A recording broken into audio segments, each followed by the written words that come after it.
Hey, some guy sent me an email about you, Artie, that, like, he said that in high school, you and some chick went to a bank and pretended to rob it. Yeah. Is that true? That's true. I got arrested for attempted bank robbery. Me and my girlfriend at the time. And I thought this was a goof. No. This was like... You were a mess. Yeah, a bit of a mess. I think I might have told this on the air early on when I first came on the show. I think I told. I didn't think I believed this. This is what the guy wrote. You and your girlfriend thought it would be funny to go up to a bank teller and hand him a note. I did. My girlfriend was in the bank, and she had an account at the bank. We were like 17. I didn't even. Right. And on the back, my girlfriend was doing her business with another teller, and one of the other tellers was this chick who was kind of cute, and I was like looking at her, and to like flirt with her, I wrote on the back of a deposit slip a fake hold-up note, thinking she'd think it was funny. What'd you write? I wrote, I have a gun. Fake? What's fake about that? I wrote, I have a gun, put $50,000 into a bag. I remember it verbatim because a judge read it back to me 85 times in a funeral. Put $50,000 into a bag, turn around, count to 1,000, act casual. Holy mackerel. And then I signed my name, Artie Lange. Right. And I figured when she saw that, she'd think it was a joke. So I go up to her, I hand it to her. She turns like white. And you handed this to? A bank teller. A chick. So, did you put your hand in your pocket or anything? No, I was like smiling when I gave it to her, you know? So she reads What a douche. So she reads the first line, I have a gun, and she just turns as pale as a human being could ever turn. Oh, my God. And she starts to go give me money. Now, what I don't realize is she stepped on the silent alarm. Right. And when I see her giving me money, I go, oh, I'm sorry. It's just a joke. It's just a joke. And she's like trembling. And I go, listen, sweetheart, it's a joke. I'm sorry. I grabbed the note, I crumpled it up, and I threw it in a garbage can. Yeah. My girlfriend had no idea what was going on. So she goes, what happened? I go, oh, nothing, forget it. So we get in her car. She drives me, we get in her car, she drives me back to my place. Now I'm in my backyard. Bonnie and Clyde. Right, that's what they called her. So, was it in the paper and everything? Oh, God, yeah. I'll bring in the article. Oh, you have to. So we, little do we know, we just missed an entire, like, barrage. SWAT team. A SWAT team. Because it says armed robbery, you know? Right. And we just missed with her mother's car. We drive away. She goes shopping. An hour later, I'm in my backyard playing wiffle ball with my buddies. And the phone rings in the garage, and I pick it up, and it's my girlfriend's sister, who's this really, like, loud Italian. She's, like, screaming at him. She goes, Artie, what did you do? The cops are at our house. They're talking to our mother. Where is Sue? Are drugs involved with this? She's screaming at me, like, I don't know what you're talking about. I finally figure it out. I got to go to the house. We have to surrender to the cops. They handcuffed me and my girl.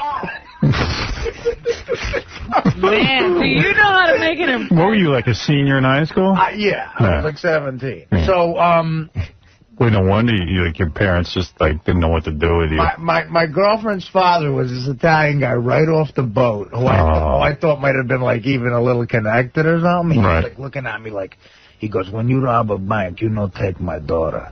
I'm like, I didn't try to rob a bank. Yeah, like a dude.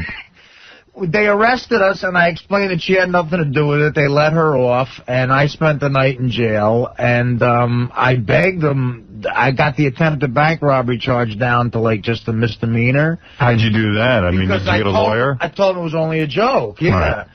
And I had to do... Can you imagine if you were like a black kid? They would have thrown you in jail for 20 years. Dude, that would have been the end of you. Well, I had to go to court with my grandfather, and man, why your grandfather? Because my old man fell in the meantime, and was in the hospital. Now we know why. Son's an armed robber. He's like sitting in the hospital with my father. My mother's crazy. I got to go to court for attempted bank robbery with my grandfather and a lawyer. Oh my God! The judge has the note. He goes, "Did you get suspended from school?" I had to go to. I didn't graduate. I didn't go to summer school. All right. That was another. You were tied up. Yeah, it was because of your jail sentence. The judge has the note, and now it's juvenile court, and as a matter of fact, there's all black kids in the court like laughing at me because the judge is going, "Mr. Lange, let me read you something. You're the author of this. I have a gun. Put $50,000 into a bag. Turn around, count to 1,000." And he just embarrassed me and gave me like 50 hours community service. What did you have to do for community service? I had to go to the courthouse in Union County in Jersey and clean up like White Castle wrappers for like 2 weeks. And all my buddies knew where I was, so I'm cleaning up garbage on the front lawn of the courthouse. They would drive by and throw like McDonald's at me. Meanwhile, you must have been like the coolest guy because you like did armed robbery. Well, what happened was I thought everything was cool. I thought like my girlfriend's father's not mad because she had nothing to do with it. A week later, in the local paper, big headline, front page, it says, "Bank robbery. It was only a joke." Tell the whole story. I was only 17. They couldn't use my name. My girlfriend was 18. Oh. She's the only name they mentioned. Oh. It said, driving the getaway car. It said her name.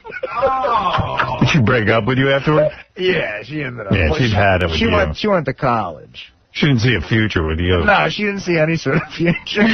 She gave up bank robbing. She's very nice. What's she doing now? She's a sweetheart.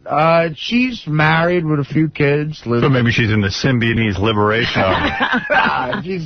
She's really cool. Wow. We're still friendly. I hardly ever see her, but she's cool. She got over it.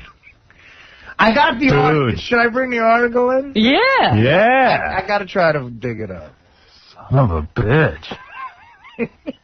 What in the world? I can't even imagine doing that. Why would you do that? Because I was just because he's insane. I was a goof. How many times you been arrested? Because you were arrested for coke. That was pretty serious. They must have looked on your record and seen that you'd done armed robbery. Well, I was 17 when that happened, so it was. That's what I was arrested for. That's not what the charge. Yeah, but they see you were arrested for armed robbery, and then they catch you on coke. And yeah, that doesn't look great. Yeah.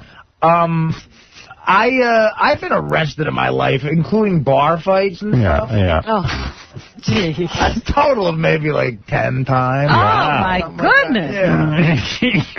Wow. It's problems. Shenanigans. But I haven't been arrested in like 8 years. Yeah, Oh, that's good good. for you.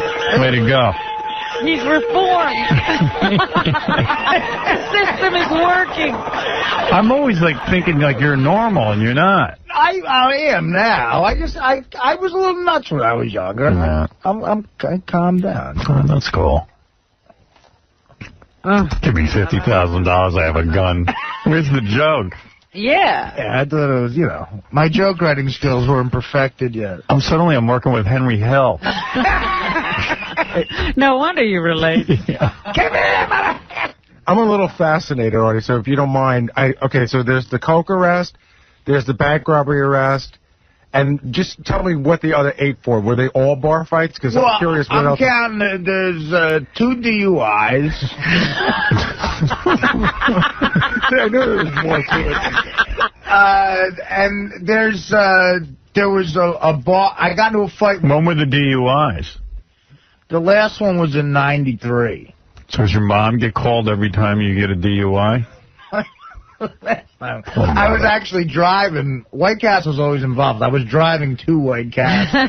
Because it was so important. Even though you were drunk, it was very important to get to White Castle. Yeah, and it was in this little town in Jersey, and I spent the night in jail. My mother had to come pick me up for that one. That was Poor mother. That was brutal. Yeah. Did she yell at you? Or... Oh, God, like in front of the cops. And like screamed out, like, what are you doing? Like, hit me in the back of the head. And at that time, you were like 25 years old, right? I was 24, probably. And what are some of the other arrests? One other time, I got into an enormous food fight at a Burger King.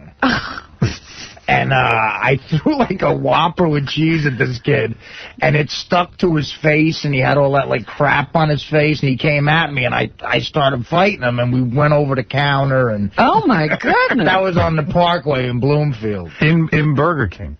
In Burger King. Wow. And then so they arrested us for state troopers arrested us for that because it was on the Garden State Parkway. And the other time was a bar fight, a bouncer stop sign. You know what that is? No.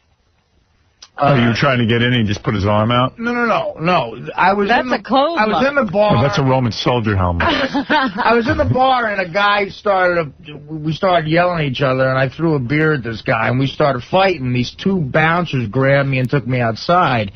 And the one grabbed me. A stop sign is when they grab you on both sides of your hair and smash your nose into their knee. Oh! So that's what this guy did. He just like, bam, he hit me, and my nose like exploded, and it was all bloody and everything. And thank God my buddy Danny was a cop. He came out. They were going to arrest me, and he showed his badge.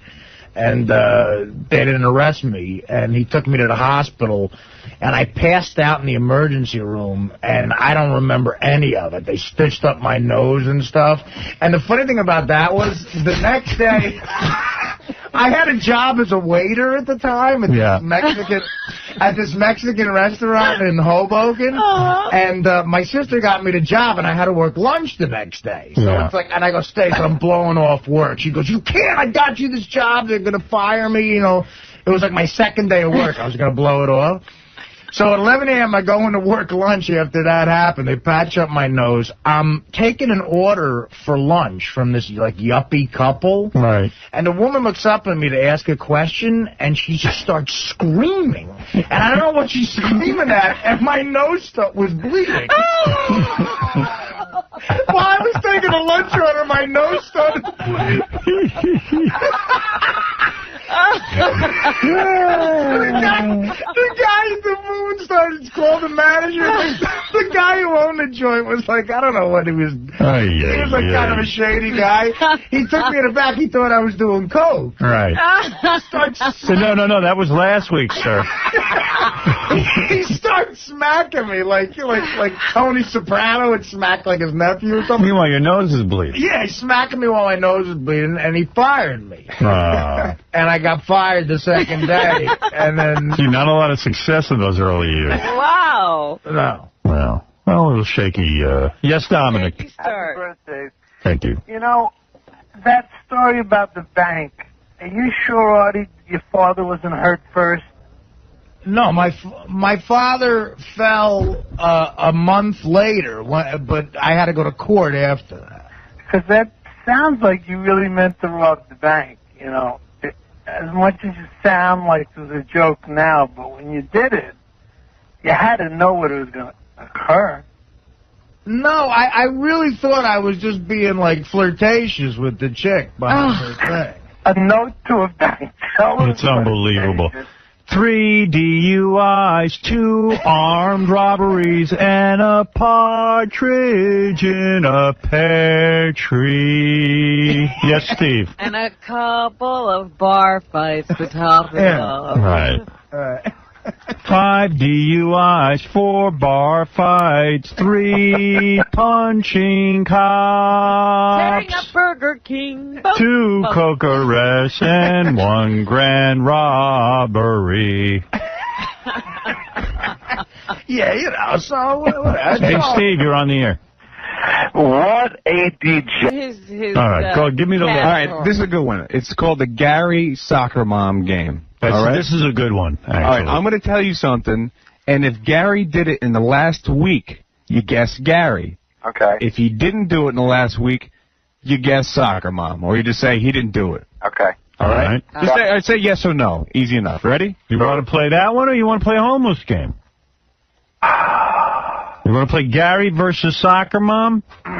Let's do Gary. All right, Gary versus Soccer Mom. I tell you what, how many questions are there? Do as many as you want. All right, I'm going to give this guy 5 questions. If he gets 3 right. Right. And if you get them wrong, don't cry like a bitch. I won't. I'm hanging up on you. I love you, God. I wouldn't do that. To purchase, oh, no, let me see. Here we are. You won, you have a chance at winning $500 cash for this. I could use that. Courtesy of Comic Book, the movie starring Mark Hamill and Donna D'Errico. See the most popular icons of pop culture on DVD everywhere January 27th. Okay? I'll do that. All right, here we go. Okay. Okay. Made lunch for the kids. All right. Made lunch for the kids. Did Gary do that, or did Soccer Mom? Soccer Mom. No, that was Gary. Gary made lunch for the kids in the past week? Yes. Boy, I would have guessed Soccer Mom. I was saying to myself, no, he had to work. He couldn't have done that. Yeah, because he gets up early to get in. Dude, when did you make lunch for the... You are goddamn... On Saturday or Saturday or Monday, whichever one of those days we're off. I thought you said during the week, Casey, you dumbass. During the past week, nuts. He said during the You didn't say weekend, He said dickhead. during the I said the past week. The week includes the weekend, silly. You anal Okay, I'm a fisser. dickhead then. All right, go ahead, Gary. Tell us about you making lunch. So, I don't know. My wife was maybe folding clothes or something. The kids were hungry, and I said, what do you want? And I made Guarantee his wife wasn't folding clothes. She was just relaxing. Yeah, Because it's she was Gary's having a day. cup She was on the hammock. Because it's Gary's day to do work. Gary Yeah. was at home. He had to do a chore. It's not bad enough. Toothy got to drive in every day to do all his work there and get Gee, yelled at. I He's gotta got to go tell home you, and do his lunch, too, for I the never kids. made my kids lunch. All right, what's next? I can't believe this. All right, next question. Okay. I should say next statement. Next statement. I love that you're losing, dude. Thank you. Got the kids haircuts. Did he do that in the last week? That's what my wife does. But that's something a guy might do with his son. That's true. Because he has to go get his own What's hair. Gary's hair look like today? Maybe he got a haircut, too. I didn't see. I'll tell you what. I didn't detect a haircut, but look who loves this game. I know. You love this game. He made his kids lunch? Yeah. I'm going to say, oh, man. What do you want, Jackson? Peanut butter? What did you make him, Gary? Two I balls think I going. made them bagel bites. Bagel bites? Bagel bites? Put them in a toaster oven. That's not making lunch. Hey, dude, could you shut up? I can't hear Gary. I'm sorry. Yeah, they're bagel bites. You put them in a toaster oven. I don't even know what a bagel bite is. It's a little... They come... I tried to explain. They look, So they just ate a bagel? no, they're called bagel bites. They're little bagels. They're like little pizzas, little mini pizzas. Oh, okay. Oh, I love those. How many does each boy get? They get 4 each, and then I make 2 extra in case they're still hungry. And what do they drink? Milk. Oh, Milk. Pizza, milk. They have milk for lunch. They're grown boys. Hey, Gary, do you ever shop, like in the supermarket, and buy this stuff? No. Oh, yeah, I'm I mean, sure he I've been does. shopping, but I don't do that on He the buys regular. it. is there any little sweet that goes along with that? Cookies or? Afterwards, if they want, they know where the cookies are. They can get their own.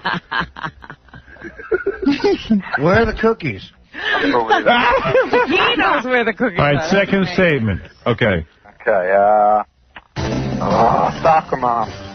All right, you're saying the soccer mom went and took the Got the kids for haircuts. haircuts. Go ahead. Gary got them haircuts. Oh! Right! You got 2 raw. I have a feeling that Gary did all these things. Boy, he does. You know what? I don't think all year I would do that. I didn't even get myself a haircut. I've never done that in my life. My wife took Lucas to the doctor, and I took Jackson for a haircut. Yeah, everything's got to be 50-50. Right, yeah. You know what it is, sir? You're guessing. I would guess the same way you are. God damn. But it sounds like Gary did everything. Yeah. All right, here's your third statement. I hate to tell you, if you get this one wrong, you're out of the game. Breastfed the babies. I think that was... No, let me think. Go ahead, Casey, give it to us. That's a hard one. Okay, clean the bathroom. Clean the bathroom. No way. Gary did that. I can't believe that. Gary if he did that, I tell you what. This guy's got no life. You're killing me. You know what? If he didn't, I'm sure he's done it, but maybe not this week. It sounds like he's done a lot of... If he did this, it would be unbelievable. He's done all of the other things and cleaned the bathroom. Because this guy puts in a lot of hours at work. I mean, if his wife's got him cleaning the bathroom, it's over. Does he have cleaning chores?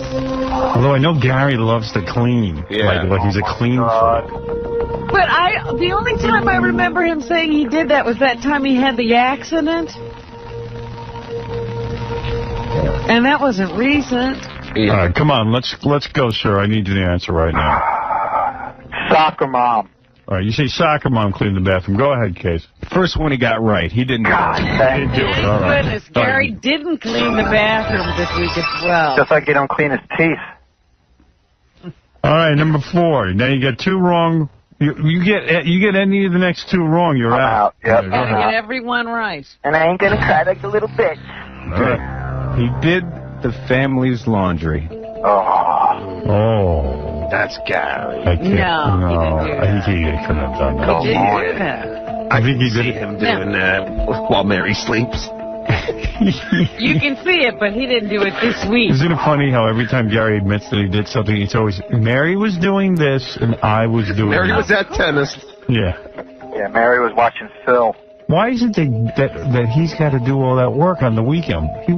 He works all week. Oh, because she watched the kids? I'll tell you something. Mary's very bright. And I think she's smarter than Gary. And she outsmarts him. Yeah, she outsmarts him. I told you what she said the deal was. They agreed to have those kids together. She didn't agree to work. See, she's playing Gary. I'm telling you. I know. She's wearing the pants in that, relationship. Well, in all fairness, I did the laundry when Mary was out on a date. So Good. I folded the clothes, too. she was out banging the guy, so I had to do it. All right, what's the answer, my friend on the phone? Larry, Robin. Okay. Oh, if I get this wrong, I'm coming down there and pulling Gary's teeth out with my own teeth. Soccer mom. All right, what was the statement again? The laundry? Yeah. No, I didn't. Gary couldn't have done it. This guy can't be right. He didn't do it. He didn't. One more and I'm a winner. It's 2 again. It's 2 wrong, 2 right. All comes down to this one. You need this one. Hey, Howard. Well, you think Gary's done it at some point. Sure. Yeah. Just not in the last week. Go ahead. Here's the last one. Okay. Drove the kids to after-school sports. I can see him doing that. Definitely. That's definitely Gary. He That's definitely Gary. has done that. After school sports, he gets, you guys finish at 11. What a He does busy his group. crap there. He probably gets home by... Busy week. and she's there watching Dr. You mean to tell me so he's got to take the kids. He's getting home by 3 o'clock to take the kids to after-school Yeah. sports. You know what? I'm pissed about that. He should be here working. Yeah.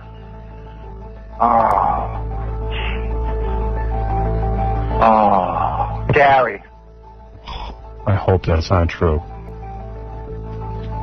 As much to my chagrin, this guy's right. He wins. Because Gary's always talking about taking them to soccer, taking them to a polo class. You know what? You better take Gary to the doctor or a gynecologist and have him examined. How is he Because taking the I think kids?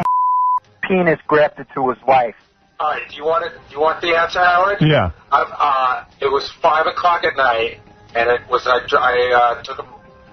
I took him or picked him up for wrestling. It was one or the other. You don't know. It starts at 5 and it ends at 6:30. So what, did you just get home and you had to run out the door and get him? Actually, I just got home and Mary took him, and then she was cooking dinner, and she said, would you pick him up? And I said, sure. You know something? If I really loved my wife as much as Gary did, I'd probably do the same things he does. Are you and Mary on the same menstrual cycle? I mean, couldn't she arrange for one of the other moms to take the kids home? There are no other moms. It's in a different part of town, and there's no kids that live in the neighborhood. Howard, can I get the subject real fast about vagina? Now, no, enough of you.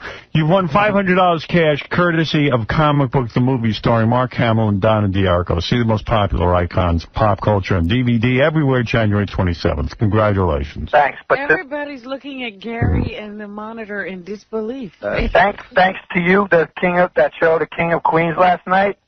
They must have said the word vagina 50 times. Well, I've changed the... okay, thank you. Yo, Howard, let's not gloss over this. I got a couple more. Well, tell me what else he did in the week. I'm curious. Gave the kids a shower. He gave the kids a shower. He asked me like the game. Like the game? Okay. Yeah. Did he go food shopping? No. No, he didn't. You're right. Did he clean the basement? Yes. Yeah. Yeah, he did. Oh, my God. Goodness. How does he get all this stuff done? How does he do his job here effectively? Like sit here and think of stuff to do. I cleaned the basement on Sunday. Jesus Christ. Go ahead. And then he wiped the kids behind. What? His kids still having that done? How old are those kids? 18. The 6-year-old needs help once in a while. Not all the time. Wow. Did he do it this week? Yeah, he did it. He did it. Oh.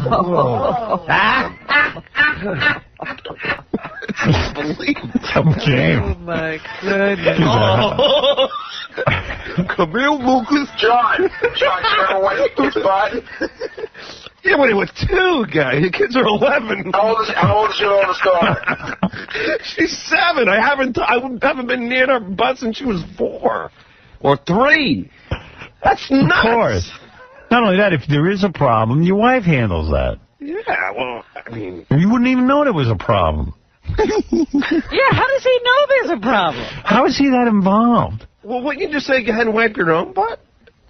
No, but listen, kids have accidents sometimes. I know when I was 6, I had a major accident. But your dad didn't take it. No, my dad wouldn't know. My dad would have killed me. Look, I had an accident last week, but I took care of it. That's how you learn not to have accidents. And then the wife does that. The mom comes in and wipes your ass. My mother always wiped my ass when I had a problem. You know, she took my temperature anally. I think in Gary's house, they come looking for him because he's the mom. By the way, in my cartoon I'm developing, I got a whole one just about my mom taking my temperature anally. Oh, no. Yeah. Hey, Howard. Believe me, I've envisioned that many times when you told me. And by the way, this is Howard Stern, the high school years. Right, but you said you were about 17 the last time she did it. Yep. Do you see what Gary's done this past week, Howard? So far, he's wiped his kid's butt. He's cleaned the basement. He's taken them to sports. Right. He's made them lunch. Yeah, I mean, he's a full-time mom. Hey, That's dude. what I'm saying. They run to him. Ask me some more. No, that's all I got. All right. But those, you know, there's more. I just asked him for about 4. You know, I just said, did you do this? And there's got to be more than that. We just scratched the surface, probably. What else did you do, Gary?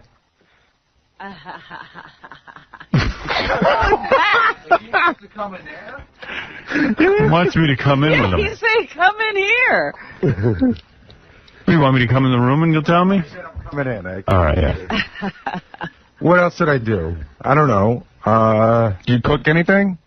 Well, I made them lunch. Oh, yeah. I bet you there's more stuff. He just don't want to say No, anything. I mean, ask me stuff and I'll tell you whether it happened or not. Did you clean the kitchen? No, I don't clean the kitchen. You cleaned it. You don't. didn't clean up after lunch? Everybody at the table puts their plates in there. And then who washed the dishes? My wife does. You liar. No, I'm not. You didn't wash the dishes? I just told you that other stuff, so what am I going to lie about? Have you ever done the whole family's laundry? Have I ever done the whole family's laundry? Yes. Who helps the kid with their homework? We both do, but we both do. That's something Dad should do. That's about 50-50. But that's one thing. That's the only thing he should do. And half the time we should be too tired to do that. I am. Man, I did 5th grade homework yesterday, math. I turned to my daughter, and I said, I don't know one single thing here. Yeah, it's been a problem for a while. They ask tough questions now. It was one of those questions I hated. It was like, all right, Mary and Beth bought $99, bought some stuff and ended up with change of $99.50, and Beth had $9.50 more than Mary. So how much did they pay for the items? And I went, I don't know. I don't know. Understanding that right. I don't think I'm probably not, but it was one of those logic questions. Yeah. I could get Ashley on the phone. She would read it. I don't know. I said to her, I would flunk the 5th grade. I said, English, I can't pass 5th grade. I could help you BS your way through English, but... And then we did social studies. Oh, yeah. They wanted to know 5 major cities in the Southwest, and I went, I don't even know. I go, I don't know where the Southwest is. We were doing the... And she said, then she has a social study book. I look at the map. I still don't know where the Southwest is. Yeah, we had to do Appalachia, and I don't even know where that is. I had to do that. I told her. We were talking about Appalachia here last week. It doesn't matter. We still don't know where it is. Yeah. Even the audience is unsure. So it's like, and then I had to know the birthplace of Martin Luther King. So I go, Memphis. Oh, So stop. she goes, how do you know that? I go, because it sounds right to me. So then I go looking up in a book. Turns out it's Atlanta. I knew that. He died in Memphis. He died in Memphis. I thought they meant he died in Memphis. Yo, I used to ask my old man for help with the homework. He was horrible. Like, I slept. My father would yell at me the whole time. Well, who could get through to you? Well, no. Imagine. I think I was better. To you. I think I was better than that, and I didn't even pay attention in class. Whatever. My father's... You got a 700 on your SAT. I was gonna say, just imagine if Casey was smarter than his father. Wait, Casey's about to brag. You missed it. Well, it was 700. It was like 750 or something. No, it was 720. Yeah, but that's not like 700. It's more. Oh, that's right, 720. Oh, makes such a big difference. 200 each on each test for signing your name. No, that's not true. That is true. You get 200 total. No, 400. No, you don't. You get 200 total, and the rest. And you got an 89 on your IQ test. No, which is mentally retarded. The second time I did, the first time I was like borderline genius or something. Yeah, okay. We gave you a test, you got an 89. How come you took 2 tests then? I don't know, who was retarded enough to give me the test that was the wrong test? There is no wrong test in IQ test. Do you remember I took it twice? I got you know what, man? No, I don't mean to embarrass you. We're here to embarrass Gary. Hey, Gary. Oh, did you have a vacuum? Did I vacuum? No, I don't vacuum. Oh, he vacuumed. I don't. You vacuumed. He's lying now. No, I don't. I never vacuumed. Have I ever taken out the dust buster because I spilled something? Yes. Did you ever vacuum the house? No, I don't vacuum the house. Liar. I don't. Do you ever dust off? No, I don't dust off. You don't do any housework except... He does it all. No, I don't. There's actually somebody that comes and dusts and vacuums and cleans. God forbid your wife does it. Did you ever, like, wear an apron? Otherwise Gary would have to do it. You know what? That's good exercise for her. I wore an I am a homo apron, John. All right, we got to take a break. We'll be back. No, let's not do more. I'm just John. curious. I'm just curious of the thing. Let's get all your questions out. Because all you're going to do is mock me during the break, so get them all out now. Well, there's this story you told me that you don't want to talk about. So I don't. What's that? I don't know now. Who knows? John's got this great move, by the way. I did the dumbest thing I've ever done in my whole life. I can't believe still how stupid I am. John and I are up in Syracuse. John and I are up in Syracuse. We're drinking. Okay? Yeah. And I don't know, John just... we start talking and tricks we're drinking. You. It's like Mary tricks you. A bunch of people hanging around, but now everyone's out of the room. Just me and John. And I don't know, but it's 10 minutes later, he knows how much I make him. Oh, my God. Are you kidding? From Ian. No, he doesn't know from me. Why would you tell him that? Because John goes, because John told me what he made. But see, what John makes from here isn't really... It's not the same thing, because John's got a whole bunch of other... So what happened when you found out what Gary made? I don't even know what Gary makes. Honestly, can I tell you this story? Our hotel rooms were adjacent to each other, but I forgot. So when I got into the room, I started screaming to Susanna. It was like, I can't believe how much he makes. And then I realized Gary was next door, and so they was like, shh. You know what the funny thing was? Up until 3 years ago, John and I were probably like $10,000 apart. That used to make me nuts. Yeah. Well, that's not right.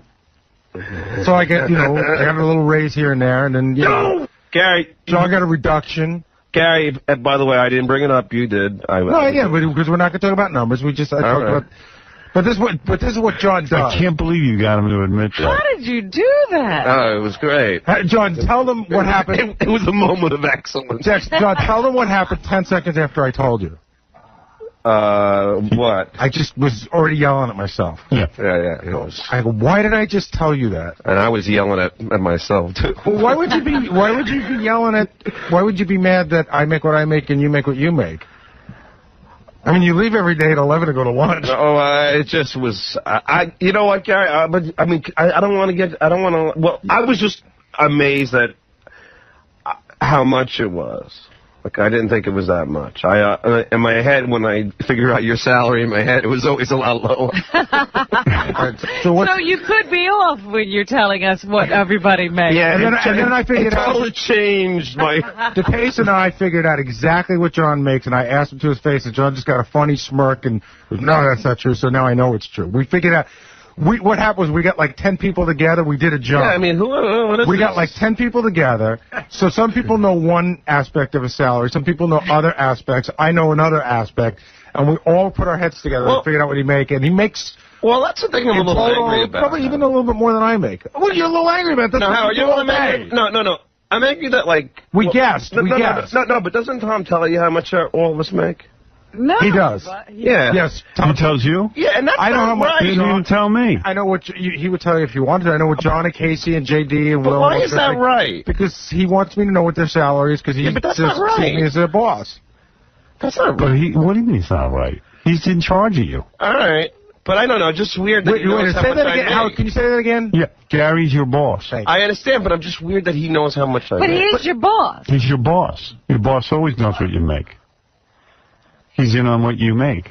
He did because Tom comes in and but I don't says, ask John Gary worth for money. a raise. I asked Tom for a raise. But Tom has to go to his supervisor and say, is this guy worth the money? Exactly. Tom comes to me and asks me about what he's been up to. No wonder why I'm not making any money. Yeah. Start pleasing Gary. I better stop making fun of Mr. Mom now. He's your big tooth apron wearing boss.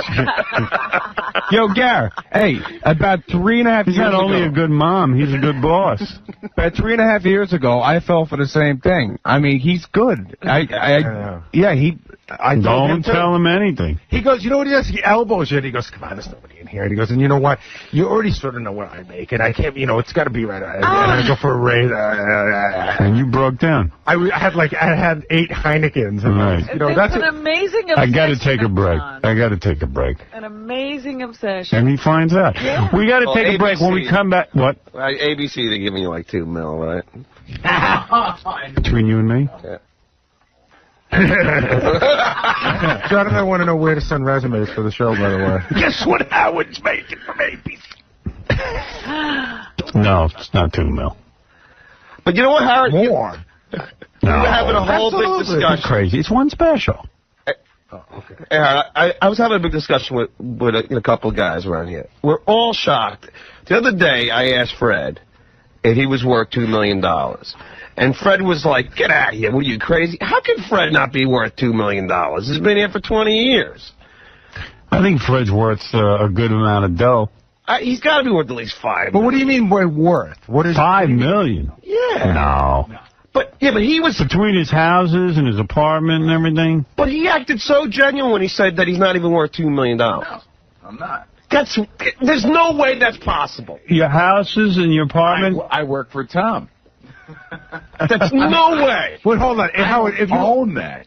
if you own $1 million house, but you have a mortgage on it, you're not. That doesn't mean you're a millionaire. No. I'm saying figure out what you could get out of this. Yeah. I mean, how could that be possible? I don't know. I don't know what Fred makes. I honestly don't. It's very possible. John will just have to go to Syracuse. Do you think Fred's worth more than $2 million? Tell you. You know, John came to me right after the show that day, and he said, could you believe what Fred said? I said, really, John, I hadn't thought about it since the show, but John makes you sit and think. Yep. Oh, well, we had a lunch about it. We were all... Fred might have high Very overhead. high overhead. Hey, between you and me, from what I hear, Fred's on an internship. 20-year internship. I got to take a break. Fred is not worth $2 million, we just learned. Absolutely not. And we'll take a break right after this. Relax, John. Here's model actress 𝗫𝗛𝗄𝗏 on her relationship with Howard Stern. John, you have a question? Yeah, can I ask Angie a question? Go ahead. Angie, was Howard great in a sack? Is that what you're implying? Kind of handsome, that Howard? Yes. Yeah. Oh, wait. Geez. Wait. You can't give the excellent. The Howard Stern Show. 95.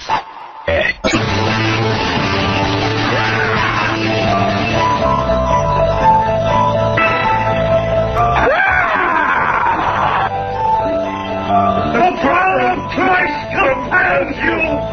We're going to California and Texas and New York. The power of Christ compels you.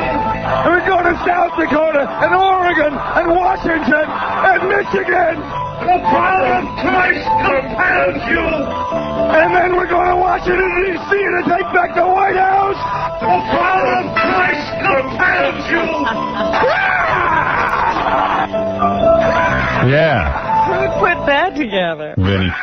That's great. Nice. We're all just bad-mouthing John in here. Really? Because Brian told me that one time during the stock market, boom, that John left his stock market statement out on the desk, and Brian looked it over. Said he had over $1 million worth of stock alone. Oh my goodness, No. that was a few years busy ago. trying to figure out what everybody else makes. He's just consumed with it. Gary said John is so consumed with what people make that he even embarrasses people. They went out to lunch with 𝗏𝗟s one time. It was Gary, John, a couple of the guys from E. I was there, too. And Artie was there, and John just started in like, what do you make? And I know what Isaac makes. And what? He went right around the table. I'm telling you, John was holding court. He went right around the table, and he got every person. It was like he was shining a spotlight on them.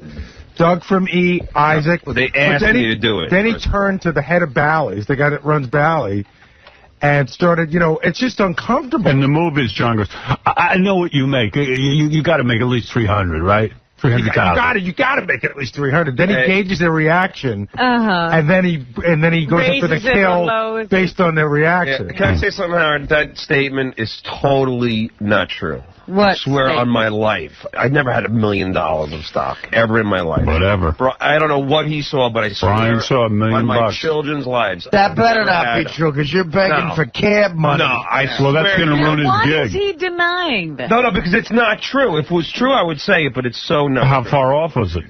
It was totally. Oh, you had over $500,000 in stock. Never. You had over $250,000 in stock. See, that's his move. I know. I'm doing his move. This is what you do to people. You left your statement up on the computer, and there was a lot of stock there. Brian, you must not know how to read. I never had $1 million in stock ever in my life. I had $2 million. It's worth, and then there's a total at the end, and that dude. Yeah. What was the total? Oh, I know what he saw. No. No. A lot of time, I play like a game. I'll say that I have all these stocks, and then I see how much that I would make, and I say I have 1,000 shares of like all these different stocks. I swear to God, you can pull it up now. You're pulling up the numbers. Yeah, no, it's just all. I just want to see how much I would have made if I would have had, Whatever. Yeah, but I swear, Brian, You have a lot of money. I don't have a lot of money. It's such a lie. You have over $1 million. No, I don't. How far off am I? You're totally. You have over $500,000. Totally far off. What? You don't have over $250,000. No. You're a liar. Swear on your children's life you don't have over $250,000. Swear on your children's life that you make $20 million a year. Wait a second. Swear on your children's life. He saw $1 million in stock. I just told you I swear. So swear you don't have over $1 million in stock. Do you swear you make? Do you swear you make less than $250,000? Do you have less than $250,000 in assets? I'm not going to swear on that. Okay, fine. See, now we know. We know you're over 250, right, but under $500,000. Swear they're I'm not going to play your game. Swear they're getting worth. What do you think I'm worth? $100 million. What? Do you know I had a divorce? Yeah, and it's still worth $100 million. No, you used to have $200 million. I wish. Get out of here. I'm exactly right. Get out. Get out of here. I'm not playing your game. Yes, and now you know don't what? want to play. This is what you do to people, and you do it to people at dinner and lunch. You make $20 million a year. I'm not going to answer you.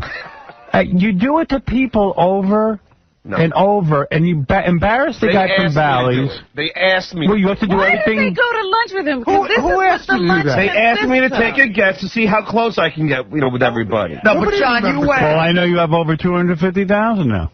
I didn't say that. Yes, you did. I'm not going to swear. I know it. I know.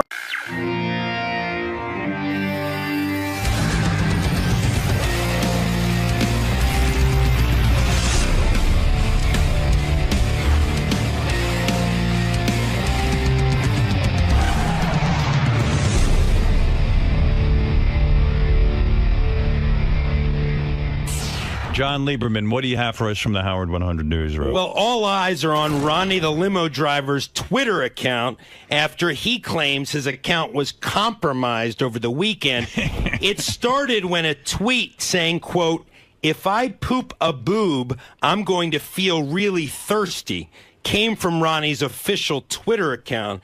Ronnie claims he didn't send it. Ronnie wouldn't even be that witty.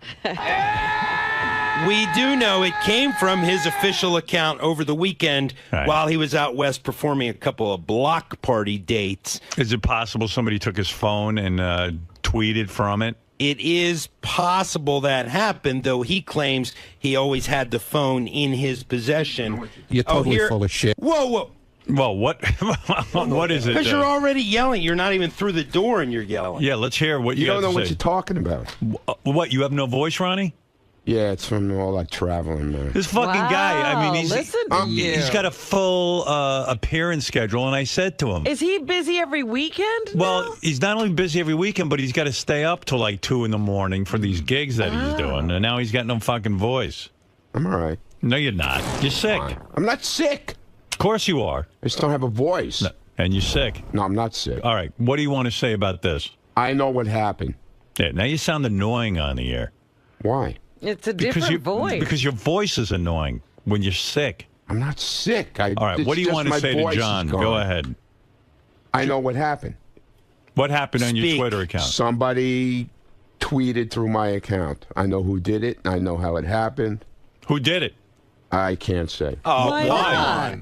Why can't you say? I can't say. Elephant Ship Part 2 here. You Too can't bad. say. Sorry. Wait, Ronnie, how did you find out who did it? Because I know who did it. Oh, it's somebody you know. Yeah, I know who did it. They didn't hack your account. They have your password. At first, I thought they hacked my account because I didn't know at the time. I found out yesterday. So it's someone who has your account information. Exactly. So it's either your girlfriend, Stephanie. Who else would have your account information? Somebody had my information. Was it Stephanie? And somebody put out, it wasn't even, they misspelled it. It was supposed to be, instead of pooped, it was supposed to be popped. If I pop a boob, what was this? It's something to do with implants or something like that. The quote that came out was, "If I poop a boob, I'm going to feel really it was thirsty." Supposed to be pop the boob. But you regularly make spelling and grammatical mistakes on your Twitter. Oh, tell me about it. It's the funniest thing ever. Understood, dude. But so I one told you would expect that this could come from you. Why won't you say who it was? I told you yesterday. I told Shuli on Saturday when it happened, who right away, Shuli ran to my room. This happened when we were in Portland. Right. I was asleep when this came out, and I had no clue it was on Twitter. Why? JD texted me like at 6 o'clock at night, which is 9 o'clock here. Explain your thought process. Why won't you tell us who did it? Like, but who cares? Right, exactly. Who but cares? why won't you say who was tweeting? I can't say. Why? I can't. Somebody has your login but and tell password? me why you can't say I it. just can't say it. Why? I can't. But why can't you say it? Because I don't want to. How's Why that? don't you want to? Because I don't want to. So fucking retarded. I don't want to. Is it because... Was it another girl who you're cheating on your girlfriend with? Stop it. So then what are you fucking afraid of? I'm just... Well, how would you be compromised by telling? I just don't want to. I don't want to tell. Was it your son? No. He doesn't have your I don't Twitter know. account. I don't know. I don't know who it was. Somebody has your password? Maybe. Well, of course they do. Well, I know. I mean, I could speculate who has your password. You can't speculate Go anything. ahead, speculate. Well, Xena's buddy girl runs a lot of the hot chick of the week. Oh, so it was Xena's buddy girl. No, it wasn't. Sure it was. No, it wasn't. Because she tweets for you sometimes, doesn't she? No, never. She did one morning when we were here. She did? Yeah. I don't remember that. Was it your daughter-in-law? No. I just Was it Anthony Weiner? I mean, who was it? I just don't understand why you give your password to somebody else. You have 130,000 followers. Listen to me. Yeah. I told you I don't want to tell you. Why? Okay? I'm just asking you why you give... Because you fucking annoy me. Why won't you tell him? What I'm is not the big telling fucking him. deal? I don't want to tell him. Why do you give your password You're being to a other douche. people? I don't want to tell him. Why? Because I don't. Why don't you want to tell him? Because I just don't feel like I'm not telling asking you who did it. I'm saying why don't you? It's my... Like, why is it so sensitive? No, it's my happiness not to tell him. This is like grumpy you're old just men. not telling There you go. John? Exactly. You can tell Howard. I'm not telling Listen, him John on the air. leaving, I'll I know. won't tell him on the air. I'll tell him off the air. But I won't tell him. Because right away he runs to me with this story yesterday. It's like some big deal. Him and 𝗛cie. It isn't a big deal. It's I know interesting. it's not a Who big deal. tweeted for you? It's not that it's a big deal. We just want to know who tweeted for When you. dozens of listeners come to us and say, what the hell's going on with Ronnie's Twitter, it's a big deal. Yeah, I mean, why That's do you what we're want... here for. No listeners Don't you want to came clear it you. up? Listen. How do you think John found out about it? He's following your Twitter? How it started? Yeah. 𝗛cie started putting it out there Saturday night. Okay, so finish the story. You're telling a story. There's nothing to tell. Who did it? I don't know. I don't know. Why are you being so goddamn weird? I don't know. All right, goodbye. All right, thank you. Goodbye. Wow. Oh, fucking weirdo. Get out of here. And don't use this show anymore. And don't use my audience anymore. Get out of here. Don't use this audience for your fucking purposes. Get out of You here. don't know who fucking hacked your account. What are you, a man or a mouse? Fuck you. Right. I can't believe this. I'd rather talk to benji. How annoying. What was that all about? Because you know what? He has no reason for not telling No, I anyone. just don't want to. Yeah. Let's stop being interested in his life. We'll watch all his opportunities dry up. And Benji. What do you say? Come in here with all clammed up over something stupid like that. I don't get it. Just wasted 5 minutes of your time. Yeah, it exactly. appears. Yeah. I'm stupid. I know. Martin, you're on the air in Tacoma. Good morning, King. Good morning. I was just going to give you a little wrap-up of the Seattle show. Ronnie was on fire there, too. Well, that's why he lost his voice. He yells on stage. He yells the entire time on stage. And then he shows up here, and he got that annoying voice. How the hell anyone could make that sound and have a voice is beyond me. Yeah! I wouldn't even know how to do that. Yeah, he invaded both 𝗛cie and 𝗪𝗑's set. He commandeered the mic, refused to give it back. But overall, he was tame compared to Scott. This guy heckled the first guy that came out on stage. From the stage, he's heckling one of the comedians. Yeah, well, Scott the engineer, Ronnie, 𝗛cie. They want you to know they're there. It's their block party. That's their block party. They're doing their thing. Yeah, but it was a hell of a great time, and Good. I really appreciate it. That's what Ronnie told me. He tells me these block parties are very Everybody successful. has a good time. Scott, what's the guy matter? is totally lying. Ronnie didn't interrupt any comedian set, and I wasn't heckling anybody. Right. That's total bullshit. That would almost be too creative for you to heckle Yeah, really. somebody. You know me. Right. I play sound effects. Scott says you're full of shit. Jason, no, you kept telling Jason, absolutely, you were saying Jason was the first guy out. He said, time's up, oh my God, you suck, and then he I never, ever said that. Pulling him off stage. Never, ever. Well, he says you did it, and it seems to make him happy. Shuli will Shuli, tell you. did Scott heckle any of the comedians? Did anything like that happen? I don't think Scott was heckling the comedians. They're, these guys, they're not professional hosts, let's say. So the intros wouldn't be now. The intros wouldn't be like they are at a comedy club. What are you let's talking say. about? Meanwhile, can I just say something? Yeah. This guy takes Twitter so fucking seriously. No, Howard. It Howard, totally ruined his whole this night. This guy, you talk about Twitter. That's all he does. No, Ronnie thinks. We're in the air, dude. We're riding from Seattle to Portland. He's in the back of the fucking car on the Twitter. Sure. Hey, you should have heard what was on there. You should have heard what this guy said about last night. Pictures too. Then we get to the airport. The same thing. Oh, you should have heard what this guy said. He was ragging but on Ronnie, me. Shuli makes a point. You're way wrapped up into your Twitter account. I mean, Not like him.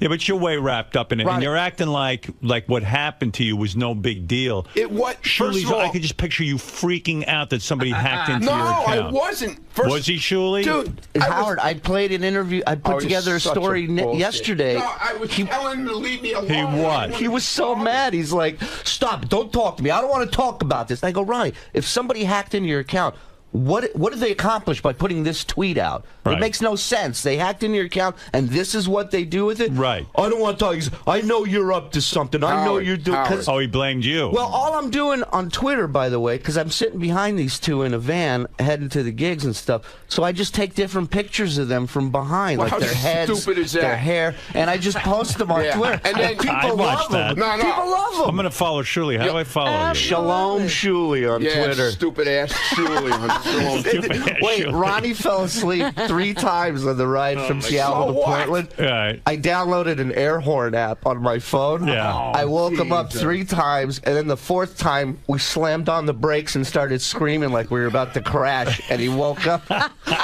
He woke up, called us cocksuckers, and went right back to Well, sleep. he's right. The guy's trying to catch a couple of seats.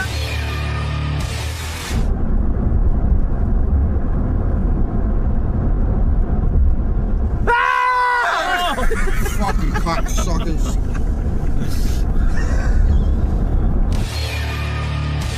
Why do you got to bust his ball? Gig he's about It's a comedy tour. That's what happens. Oh, there he is sleeping. Look at that. Is that the picture you tweeted? Oh, I posted about 15 pictures. I took a picture of him looking at his phone at the restaurant, and somebody tweeted that it looks like their grandfather trying to work a remote control. Like his glasses were up. And he's like, he's trying to read the menu. he's looking at his phone. Oh, he looks like 2001 when they see the monolith. This guy thinks every time you're looking at your phone, you're tweeting. I wasn't tweeting. I was actually answering an email. So why are you acting like with the John Lieberman story, like it was no big deal? Breaking his balls. Yeah, but I mean, that is a big deal when somebody starts tweeting from your account. It was right? a mistake. Oh, with somebody you know who? Yeah, exactly. Right.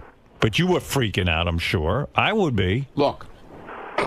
I'll tell you exactly what happened. Okay. I was fast asleep. Right. Before we were going to do the Saturday night show. Right. We got to Portland. I went to take a nap. I get a text from JD saying, "What's this tweet all about?" I go, well, "What are you talking about? I have no idea what you're talking about." Right. So then I go and I look on Twitter. I don't see anything. Right.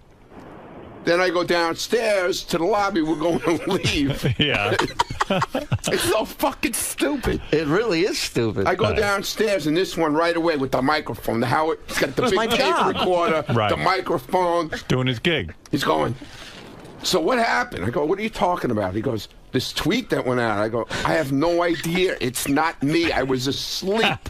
and he's hammering me and hammering me and hammering me. "Well, what do you think?" And then he gets the other guy involved, John Toll. He goes, "So what do you think, John?"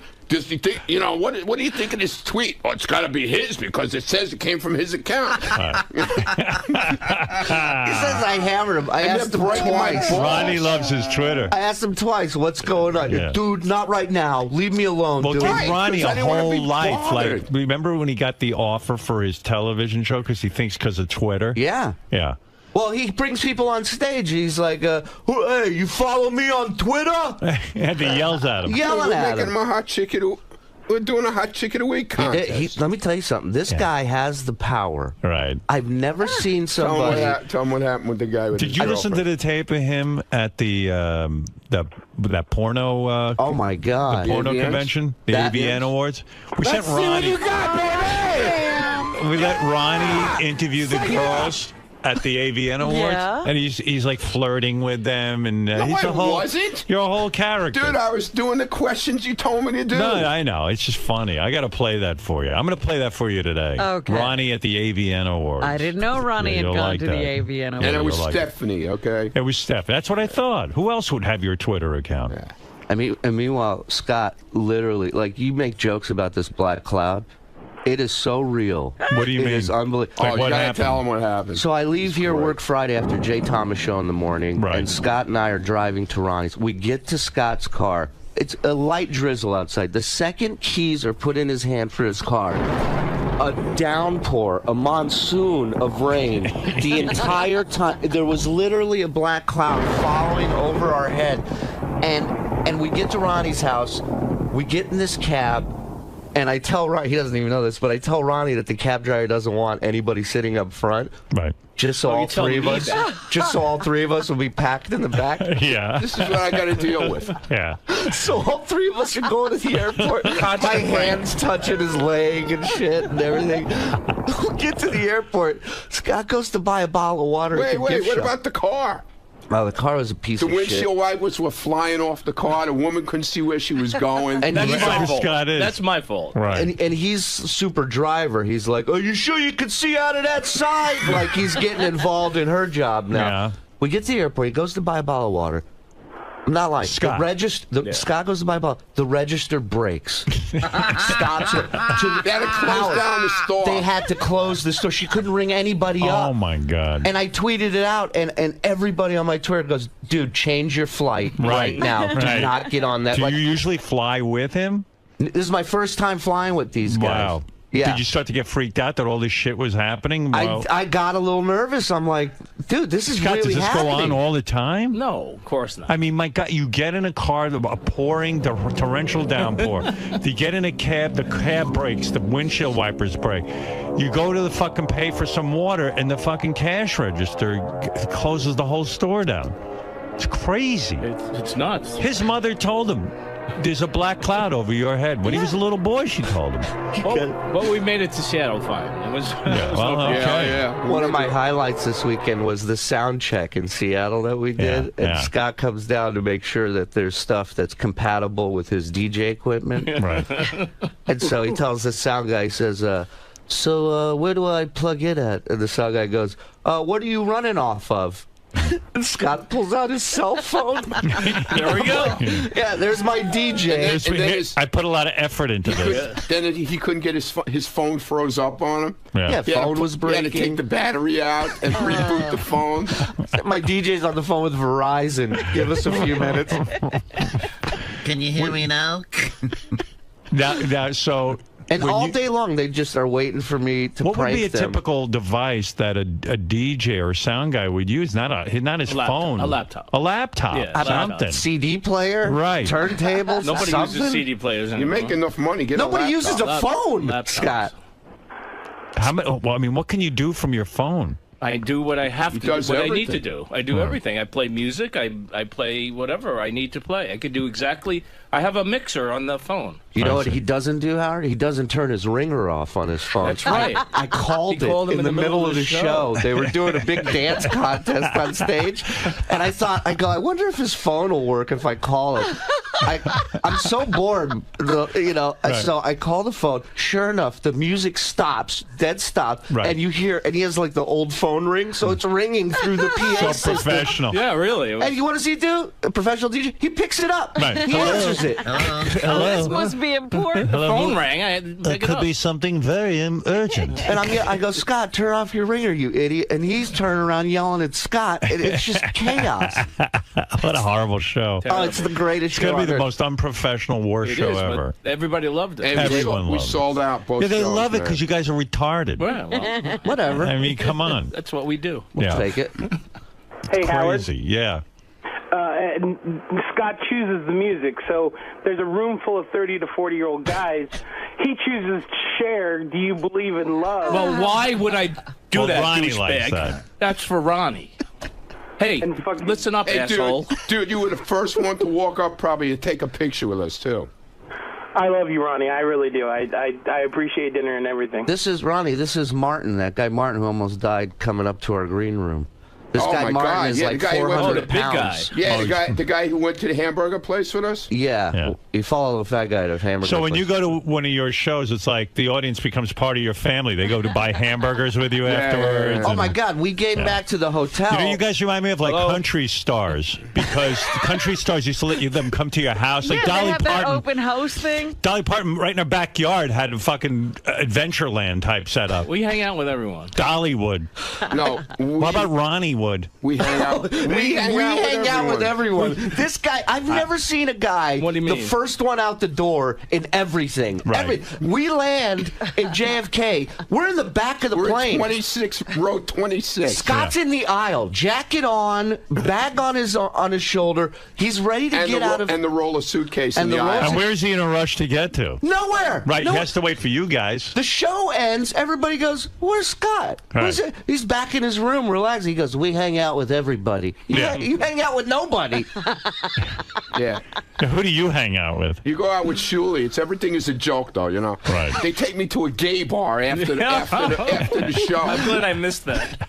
Ronnie's drunk. All these fans are in the lobby. He's like, "We're going drinking," and our promoter Sequoia goes, "Listen, I have a gay bar set up. It's around the corner. We're taking him to a gay bar." And like 40 people were in on it. No one said a word. Ronnie, when did you realize it was gay? When I walked in. Some guy banged Some me. guy tried to kiss me. Wow. I walked Did with you guys tape that? Dude, we had to have. Is that going to be on Howard TV? Well, no, Howard TV never came. They didn't go? No. They never came to this In one. Portland, some guy tried to kiss me at the show. Right. They threw him out of the place. Right. Well, that's your sexual power, Ronnie. Goes Ronnie. both ways. Yeah, okay. I will say He this. loves meeting guys and girls. He brought up these girls. He's asking girls to come up on stage to do Hot Chick of the Night. So this one girl stands up. She's like 6 foot tall, huge tits. And her boyfriend, you can see, he grabs her arm. He's like, "Hey, don't go up there." And it's not like Ronnie's saying, "We're going to give you money." He just asked for people to come up.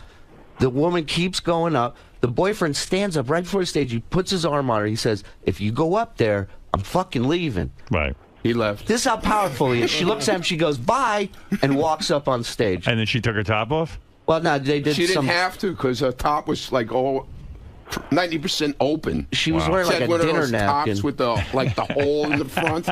What a shock that a chick who goes out in a dinner napkin wants attention. And how about the chicks wanting to sign your boobs? Yeah, there's chicks asking to sign boobs. I was drawing funny faces on her nipples and shit. It was really fun. Wow, Ronnie got power over women, doesn't he? you. Wait till you hear him at the AVN Awards. You'll see. I'll play that for you later. All right, boys. We got. Let's see what you got. What do you have? Oh, Little Steven's here? Yeah. All right, so I'll take a break, and then we'll go talk to We're going to Little be in Steven. Hartford and Stanford. Ronnie Block. Ronnie won't be. Ronnie won't What did be, he but just say? The Ronnie Ronnie will be Block with party will Howard. be in Hartford and Stanford. See how articulate he is? Wait till he hits the stage. He's Yeah, really. awful at It's even everything. better. So who's going to be at the Ronnie Block party in Hartford? JD is hosting. JD's hosting? JD is filling in for Ronnie. Oh, you're kidding. Everybody, let's have a great time. He didn't want to do it, but I convinced him. You convinced him to do it. Yeah. He's doing me a favor. I've never offered somebody this amount of money and seen him so miserable about doing a gig. How much does he get paid for that? A lot of He's money, getting right? a good amount. He's getting a very Couple of good grand? amount. Yeah. Wow. And he didn't want to do it. No, he's doing it, but I mean, you know, he didn't JD, want to. He didn't want to do it. That's crazy. He said, as a friend, he'll help me out. He's really anxious about the appearance. That's what I'm hearing.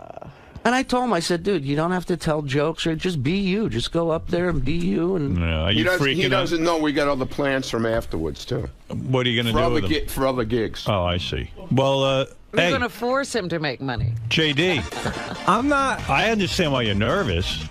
I do too. I mean, you don't go up in front of crowds. Yeah, neither do Ronnie and Scott. But They're Ronnie's so out of it. He thinks he's got something going on. But they love it. They look to do this. And Scott's so money hungry that he knows he has nothing going on, but he'll go up there anyway and just stare at the audience. You have no idea. Yeah. Like I'm not gonna do a hot trick. But JD has enough self-awareness to know that he's a complete fucking. He shouldn't be up there. But the problem is, there's a lot of money involved. Do you have any kind of game plan for when you hit the stage in Hartford? I mean, there's a couple little things. I'm not going to do like a stand-up act or anything. What are you going to do?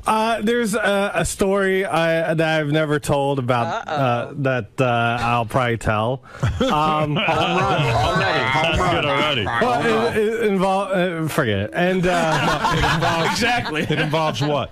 It's a road story with Artie. You're going to tell Artie's yes. story. Well, no, it doesn't have Artie in it, but it's something about maybe when you were in Vegas and Artie got you laid. No, it involves a girl though. But see, Howard, the explanation of this story, 10 minutes eaten up right there. Right.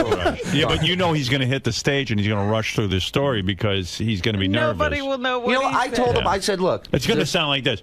There was one time. Remember on the air, I said I was going to tell a story. Okay. Well, I was with Artie.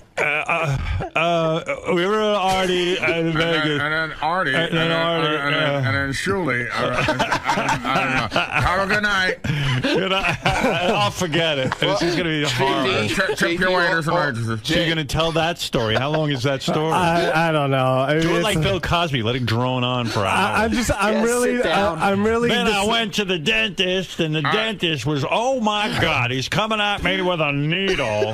And then I went to karate school. JD, just get ready for all the pranks, okay? I'm not going to prank him. It's fun pranking you guys. Of course not. No, you're not So what are you going to do? You're going to tell that story. How long does that last? Have you figured out how long that'll last? No, I haven't really done it. I sort of just wrote it down, a little bit. Yeah. And that's really it. Intro people. I'm just worried of disappointing because, like, Ronnie's a maniac, and I'm afraid people are going to come. So why don't you try to yell like Ronnie? Go, I can. I mean, that's about it. Do that. Yeah. Let's go fuck some horse. Wait a minute. Didn't I changed my whole routine this weekend. Right or wrong? No, you did. I got up there, I started telling, like, Black Cloud stories, all that kind of bullshit. So you were talking like a stand-up more. Yeah, okay. Yeah. It's very But then I get into my routine a little bit. But then when he goes to introduce a comic, he's like, I don't know who this guy is.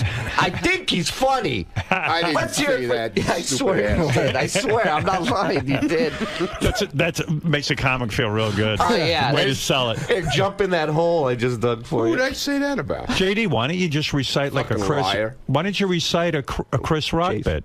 I thought about that, but no, I can't. I'm not. That whole thing, books are like kryptonite. No, I'm not a stand-up. Books are like kryptonite to black people. Books are like. So you put inside the book and they'll find it. Here's another comedian bison. Wow. Hello, Hartford. Oh, this is Stanford. Hello, Stanford. I told him. I said, don't put any pressure on yourself. I'm not looking for you to. Too late. Pressure. I already put pressure on myself. But I said, just be a traffic cop up there. Just move the show along. We got plenty of comics. We'll eat up the time, and it'll be a good job. Yeah, that's all I tell plan. The story about with Artie. Well, it involves a girl, but a girl, and the girl, and she's a big titty. And then he called her, and then she came to room, and I blew my load, and then I chased her out. But I didn't chase her. I blew my load on the sheets. And I watched TV, and then I jerked off my T-shirt, and then I left the T-shirt. You see this? Yeah. This is how it is at the show. And then Scott just stares. It's like Scott contributes nothing. We just got a glimpse of the the show. What do you? It's like Howard. Why does that, I'm Scott? just letting the action flow here. I don't want to interrupt anybody. You don't want to interrupt the action. No. This is good stuff. Why would I? This is what Why would I goes want to on get in the middle of this? Right. It's like Ronnie and a totem pole. So why on do you stage. bring Scott? I mean, seriously. I'm not supposed to say a lot. I It's like a play totem ringing pole. effects. That's what I do. Scott's like a human totem pole. All right, look. You hit it on the head. I got to get ready for little Steve. Yeah, we got to stop this. JD, you think you'll get laid at the show? There's always a hot chick who's going to want to bang you. We'll see. When they see you on stage, they're going to see you in a whole different light. We'll see about Girls, that. I'll meet you after the show. Meet me by the dumpster. Scott's good though. He is. He's like an Indian, Indian pole, whatever they call it. Cigar store Indian. Yeah, cigar store. I'd like to He do my has a impression. little tear coming out the side of his eye. But you said weeks ago when you saw the footage from our TV, you said you're fascinated with him doing nothing. Nothing. He just and I'm fascinated. Like when we have a problem here at the radio station. Yeah. And then everyone's springing into action, and then Scott just stares. Slow down, Evan. Or trails behind. Evan, you're doing too much. Easy, Evan. Easy, Evan. You're gonna give yourself a heart attack. Good shit this weekend. Yeah. He just stands there, and like I can imagine watching the show and just staring at Scott. I'm staring at him. Right. I'm not even focused on what I need to do. I'm just fixated on Scott. No, like right now we're talking about him behind his back, but he's staring at him. You wouldn't even know. Right. It's You wouldn't even know. Fascinating. So, Ronnie, it was just your classic saline boob joke mix-up. That's what the crux of It this wasn't song my was. joke, stupid Anderson. How many times do I have to tell you? In general. It wasn't me. In general. It wasn't me, okay? I admitted who it was. It wasn't me. So it was you. And during the whole interview, she was texting me, well, why don't you tell him? What's wrong with you? Why don't you tell him? I was just breaking balls, man. I got everybody riled up. Howard's yelling at me, telling me, don't use my show anymore. He's yelling at me, why don't you tell me? And it was just your classic saline boob joke mix-up. It wasn't mine.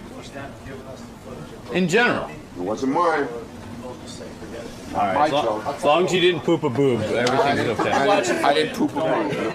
Would you like for Scott to invest in something like a laptop to bring on the road, or do you like the fact that he brings a cell phone? It's added to the comedy. I will say, forget the comedy. I will say that there's no DJ out there today working like my man Scott. Cutting edge.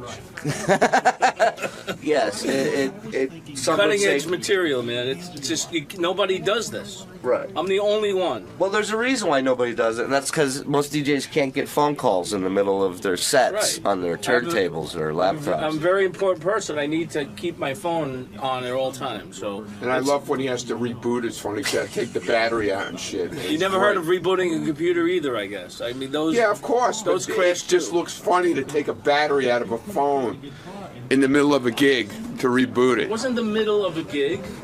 It was before we started. I know, but it was just before the show started, and then you were panicking. This is what it's like on a flight, in the car, in the van, and they But wonder Scott, why not I take prepare pictures more? of their He was heads panicked, and man. tweet it You got to out. see him. I was busy bowling. I get the phone froze, and he's like panicking, and he's ripping the battery out and putting it back in. And He's blowing on it like it's a Nintendo game. Ronnie, why not bring a laptop? Why is he being? Do you think he's being lazy? No, man, that's not my problem. I only host a show. I don't give a shit. And that about sums up. My man is graduated. He is in show business. Angie goes, we're gonna be there when Eric hosts the show, and he goes, host? He doesn't host. Maybe co-host. I'll roll his ass right off the stage. Now they're interested. Now they fucking want to come to Ronnie. Yeah, you throw him in. Getting back to what we discussed before. Yeah. You came clean. You fessed up. You said. Well, I was breaking Lieberman's balls. But you were breaking. Because I saw him get upset, and the more he got upset, the more I was breaking his balls, and I wouldn't answer. But then you took it out on me. I didn't take anything out on you. You got a little upset with me for asking. What are you talking about? You got a little testy with me. No, because I was busy. We had a guest coming in. It's more important. Than you? Than joking around. What's more important than what? A guest coming in. But your Twitter Just account remember whose seems show to this be... is, not yours. Howard Stern show. All right? Don't keep walking out at me like that. What? So I missed it, though. So Stephanie tweeted it? Stephanie tweeted it by mistake. Somehow got in my account. And she was tweeting it. She was in a bar with her friends. And they were talking about implants. Okay? And when they were saying something about when a boob pops, a saline boob pops in your body, it's kind of like when you're dehydrated, you get the chemicals running through your body. So when you pop a boob, I don't know what the hell they were talking about, but that's what they were talking about. A bunch of drunken girls, okay? That's how that happened. I'll take my apology. The typo made me think it was you because you're known for your I guess typos. my girlfriend's as stupid as me. No, she's articulate from what I can tell. So Why is that So it articulate? surprises me that she would have a typo like that. Well, she had a few drinks, you know? That explains. You know what I'm saying? Yeah. A few drinks. I'll take my apology now from you. What? Yeah. I want my apology. Oh, I was all over him that he hacked my account. Yeah. I had to swear on my daughter. And I still didn't believe him. And he still didn't believe me. What's that? I still didn't believe him. What was after that part? I said I'm sorry, all right? Thank you.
Back again, sir. Yes, I am.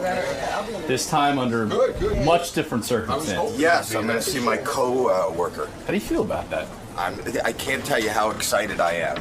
Jeez. Cupcake Wednesday to boot, you know. It's a diabetic's dream. It sure is.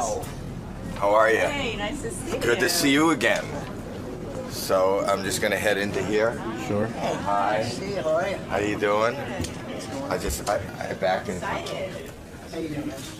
So today, are you going to be offering advice? Are you going to be coaching him at all? Or are you just going think if he wants advice, I could school him.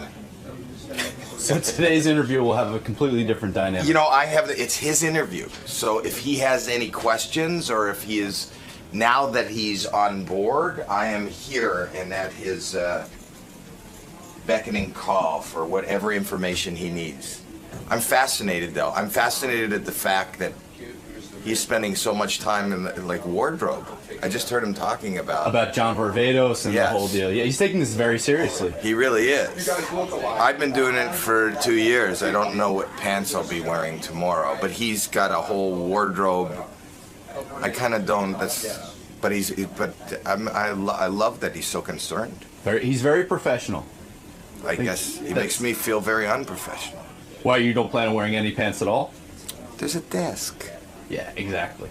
I'd be in boxers the whole time. Yeah, be comfortable. Comfort first. Yes. Hey, Howie's here. Howie Mandel, my co-judge on America's Got Talent. We have not hooked up on the phone or talked since I announced that I'm a judge. And Howie's been going around doing some interviews, saying some real nice things about me. So we have a lot to talk about. There he is, my co-judge. Whoever thought that, Howie, whoever thought that we would end up on the same TV show? Working together. It's weird. It is weird. Yeah. I'm excited. Are you excited? I'm very excited. I mean, we're only like 2 weeks away from taping. 2 weeks away. Yeah. I'm fascinated. I've been listening to every moment of you. I love the preparation and the thought that you're putting into this. Well, first of all, I notice you have a certain look on the show. I see you wear like kind of a jumpsuit, kind of black thing. Jumpsuit. You're a good dresser. A jumpsuit? Be honest. I wear a jumpsuit. It's a one piece. Do you? No. Who dresses you? Stop it. You don't. 𝗏𝗄𝗏. Didn't she call you 𝗏𝗏𝗏? No, I don't. I didn't get that opportunity. Yeah, 𝗏𝗏𝗏. you did. Who called you? No one. There's a wardrobe Is 𝗏𝗏𝗏 person from the show? Yes. Yeah. Okay. Well, they said there's a wardrobe person who, I guess, when you do the show, and when we're taping in Los Angeles, for example, they want you to wear the same thing both days. Right. So they hold on to your outfit for continuity. Right. And then they steam it and stuff, and then they leave it for the next day. That I've been told. But I love the detail that you're putting into it, because I had no thought. In fact, that's not Me something... neither. So, yes, but I've got to put thought into I it. don't believe you. Well, if I'm going to be on TV, I got to think about what I'm going to wear. I heard you just saying you were at John Varvatos getting fitted Yes, because I don't have 𝗏𝗏𝗏𝗏. No, you do. Just like I do. She dresses everyone on the show. Here, they actually called me. I didn't know. When I signed on to do the show, they called me and they said, do you have a look? Is there something you want in particular? I think you told this story, or Jason told you this story. Yeah. And, I don't think about wardrobe, and I don't think about anything. So I said, you know what? Honestly, I'll be totally honest with you. Tunics. Right. I'm into tunics and kind of a medieval look. They told me this. Did they tell you that? Yeah. And then she goes, and she doesn't know me, and it's on the phone, and she goes, are you serious? I go, yes. With the advent of medieval times and all that, they're coming back. So you want some chainmail? Yeah, he wanted Renaissance. Whatever, and I know you're a wardrobe person, and you'll come up with it, but and she goes, you serious? And then it was like just an awkward silence, and then we hung up, and I never, reconnected. Can I tell you, like 12 of the NBC guys were here. It was nice. They flew in. They wanted to know, they were kind of briefing me on what goes on America's Got Talent and discussing promotion and all this. And I said, gee, what is this wardrobe and blah, blah, blah. And they said, yeah, Howie told them the first year that he wanted Renaissance. Yeah, I did. And this poor woman went out. Yeah. And literally bought up Renaissance outfits like chainmail. Oh my! All this stuff. That's my thing, Yeah, you love yanking people's chains because the Hoff wore a vest and mine was like a tunic. Well, I was saying we should come up with an America's Got Talent uniform. But here's the thing: would take out I don't think about anything. I just but you show. Do. No. Because you don't show up like this. Yeah, I do. No, he does. Wait. Let's back up. Yeah. Like this? What does that mean? Do this is sort of what you wear on the show. It's a little more dressy, but a little dressier. A lot of times I'll wear my own clothes. She's wonderful. She looks at what I wear, and then at the end of the season, I get the boxes of everything they gave me. And right now, I dress out of a box. Right. You take whatever clothing they gave you and you wear it. But I'm the same way. But no one offered me 𝗏𝗏𝗏𝗏. I promise you're offered. So 𝗏𝗏𝗏𝗏. Ralph, who I use for every day here, he's going to the fact that you use somebody to dress you for radio. Well, of course, no. We have a TV show every day. And I go, it's not funny. I know. Now listen, you're known to. Let's clear up a bunch of things. Okay. Because we're working together. Okay. Now it's no longer. It's a work relationship. I know what you're going to say. No. You don't want me to bother you. Yeah. Now look, I know with Piers. And it's funny to me that you put a soda machine in front of his door and he couldn't get out of his door and all that. But honestly, if you fuck with me, I'm going to kill you. I don't mean like beat you up. I mean, I'll kill you. Here's my weakness. Right. Can I tell you what my weakness is? Right. If I hear that you have a weakness, right, or that something really irks you, yeah. It's like water flowing downhill. But it's kind of a draw because I'm the same way. Because I will take my hands, put them in shit, and cover your whole body with it because you're a germaphobe. I will ruin you. I will go to war with Like you. I said, I hear you're concerned about lighting. Were you concerned about the lighting and how they were going to light you? I said, listen to me. How I much? pulled the executives in, right? I Yeah. said, look, you see this face? You're going to... I said, who's your audience? They said, women 35 to 49. I said, well, good choice in choosing me. I'm a real turn-on to women. I said, you better take a fucking camera, put it on the moon, and shoot me from there because you can't get the camera far enough away from this face, number But one. you know I'm bringing lights to work. Good. Bring lights. No, to aim at you. Well, go ahead. Aim the fucking lights. And I'm bringing germs. That I'm going to rub all over you. You'll be showering for months. Here's the beauty. Can I just tell you Go ahead. something? I'm very I wanna excited tell to work with you. And I'm excited to work with you. Here is the beauty of this show, for me. And Go ahead. I think that you should have the same attitude that I have. Go ahead. This is the one job that exists that is not a job. Right. I don't view this as a job. You know, people don't know, and I know, that what you do here and you sit and talk, this takes a huge team and hours of preparation, and you work at it, and you know how this conversation is going to flow, and you know where you want to take it and what you want to do. And It requires effort. The beauty of America's Got Talent and any of these other things, it's not, I can't believe, and I said it, when I got the job, I used to sit at home in my underpants on the couch doing exactly what they're paying me to do. Right. You would judge. I don't think about it. Right. I don't think about what they're going to dress me in. I don't think about what I'm going to see. And I am so thrilled to just sit there. Well, they told me, because I said to them, what are the real hours? Because I've been frantic about it. Because because I get up early. Yeah. And I get tired because I'm used to getting up at 4 in the morning. Like the day we tape, we don't start till 11. Right. So, you know, they said some days it's like 11, 12 hours. Yeah. So I said, what's the delay? They said, well, some of it is we have to do setups. But they also said Howie loves being there. And Howie will sit there and he will, you know, drag this thing out. No, it's a 4-hour day, and because I'm there, it's 12? Yes. No, they didn't say that. So listen. They did not say that. Yeah, they kind of did. No, they didn't. They blamed it on you. Here's the actual truth. I'm going to tell you about the schedule. All right. The schedule is, and I absolutely love it, and I don't know why you wouldn't They love said it. you love being there so much that you barely want to go home. I do love being there. Right. But let's go home at some point and be fresh for the next day. Don't listen. But you know what? If you're tired, I'm going to lock you in your dressing room. If you're tired and you can't focus, then tell the act. You know, I'll be totally honest with you. It might have been good. I dozed off. Once my adrenaline starts going, I'm there. Now, I don't know about you, but the one thing I do take seriously about this job, I really want to find real talent. Hey. And do you think my goal Sometimes is different? I think you do put through people. I thought you were this season. I thought you put through people for peers to irk him. You want to hear my theory? Yeah. And I think we have the same theory, except you don't know until you sit there how it's done. Here is my theory. Okay.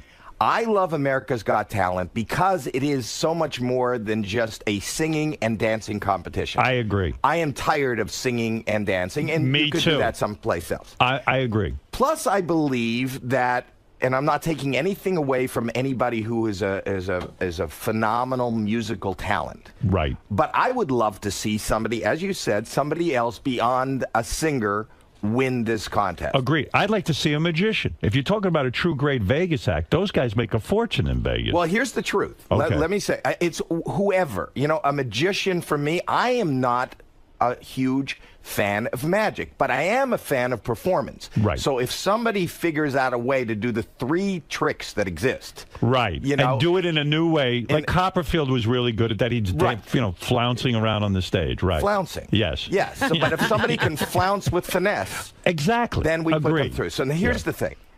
Many times there will be a cavalcade of singer after singer after singer, no better than anybody you see on a cruise or in a Ramada Inn. Agreed. But the audience there thinks they're great because they're from the hometown. People think they're great, and then I'll see an Eric, the actor. Right. You know. Right. And I will say, and somebody like Piers will say, well, that's not a talent. Right. And I'll say, I will rather come and listen to Eric, and now that I know that he does accents and right. voices. You would rather listen to Eric than some mediocre singer.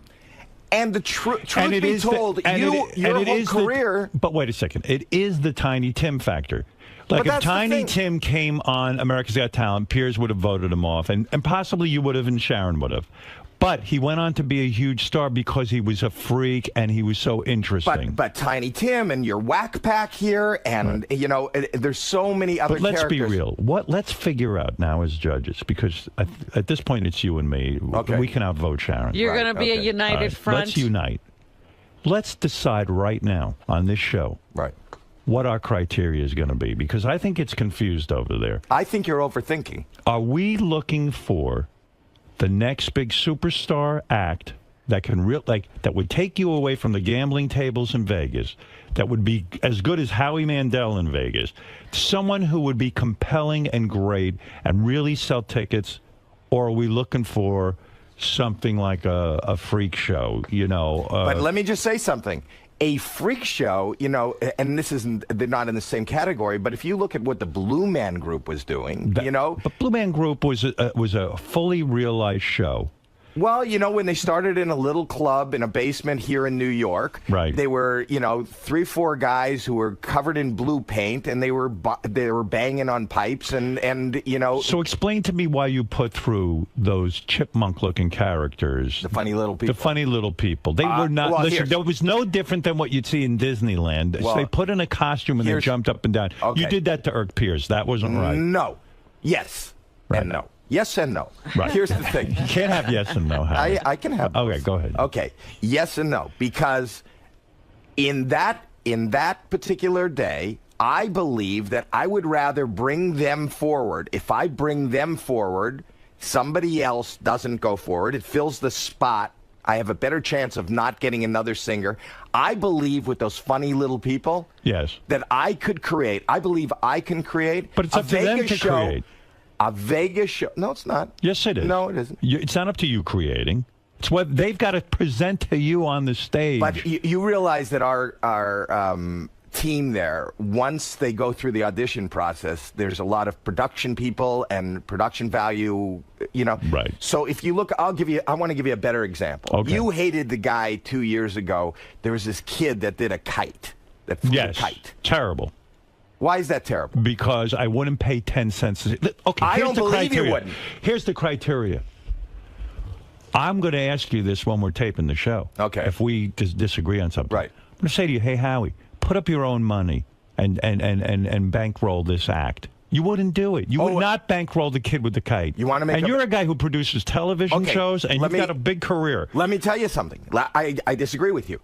If you take the guy with the kite. Go ahead. And... in Las Vegas. And okay, you make him part of a show? No. Oh. But he's the headlining show. He has these kites, and you have lasers, and you have great music. He didn't have and lasers. You have but that's what it could become for a Vegas show. You can't say what it becomes. He should have brought on lasers then. No, but I am more apt to go see this musical kite-flying laser show in Vegas than I would to go see some singer. The guy standing there with a guitar who I have no idea who he is. But are you saying you're going to be biased against people who come to sing?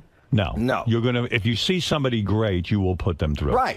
Here's what, I was talking to Simon Cowell the other night. We had a 45-minute discussion about this. Right. And he said, you know, take it from the guy who's supposedly the expert at judging, but he said, if you get influenced by the audience sitting there and you put through these mediocre acts, you'll never get rid of them because America starts to vote for them and they feel sorry for them. You can't. I don't like when they have a story.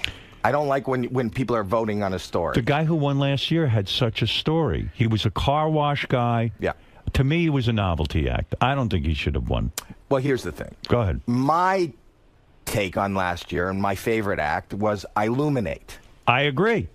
But that's who I kept saying. I know you did. But by the same token, when you're sitting in the room and you see this guy, and when he came out and he was, before they put him in suits and everything, Yeah, and right. I wasn't expecting, you know, this Frank Sinatra, this crooner kind of voice. Right. You know, and I saw that the women liked him.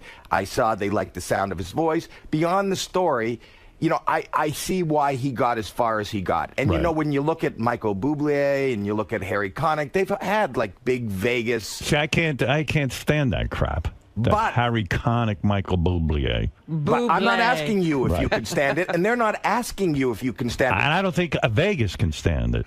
And isn't the criteria whether or not the guy could be a big Vegas act? That's the criteria. And you're telling me Michael Bublé can't be a big Vegas act? Michael Bublé can. He's done it, but I don't think there's room for 20 Michael Bublés.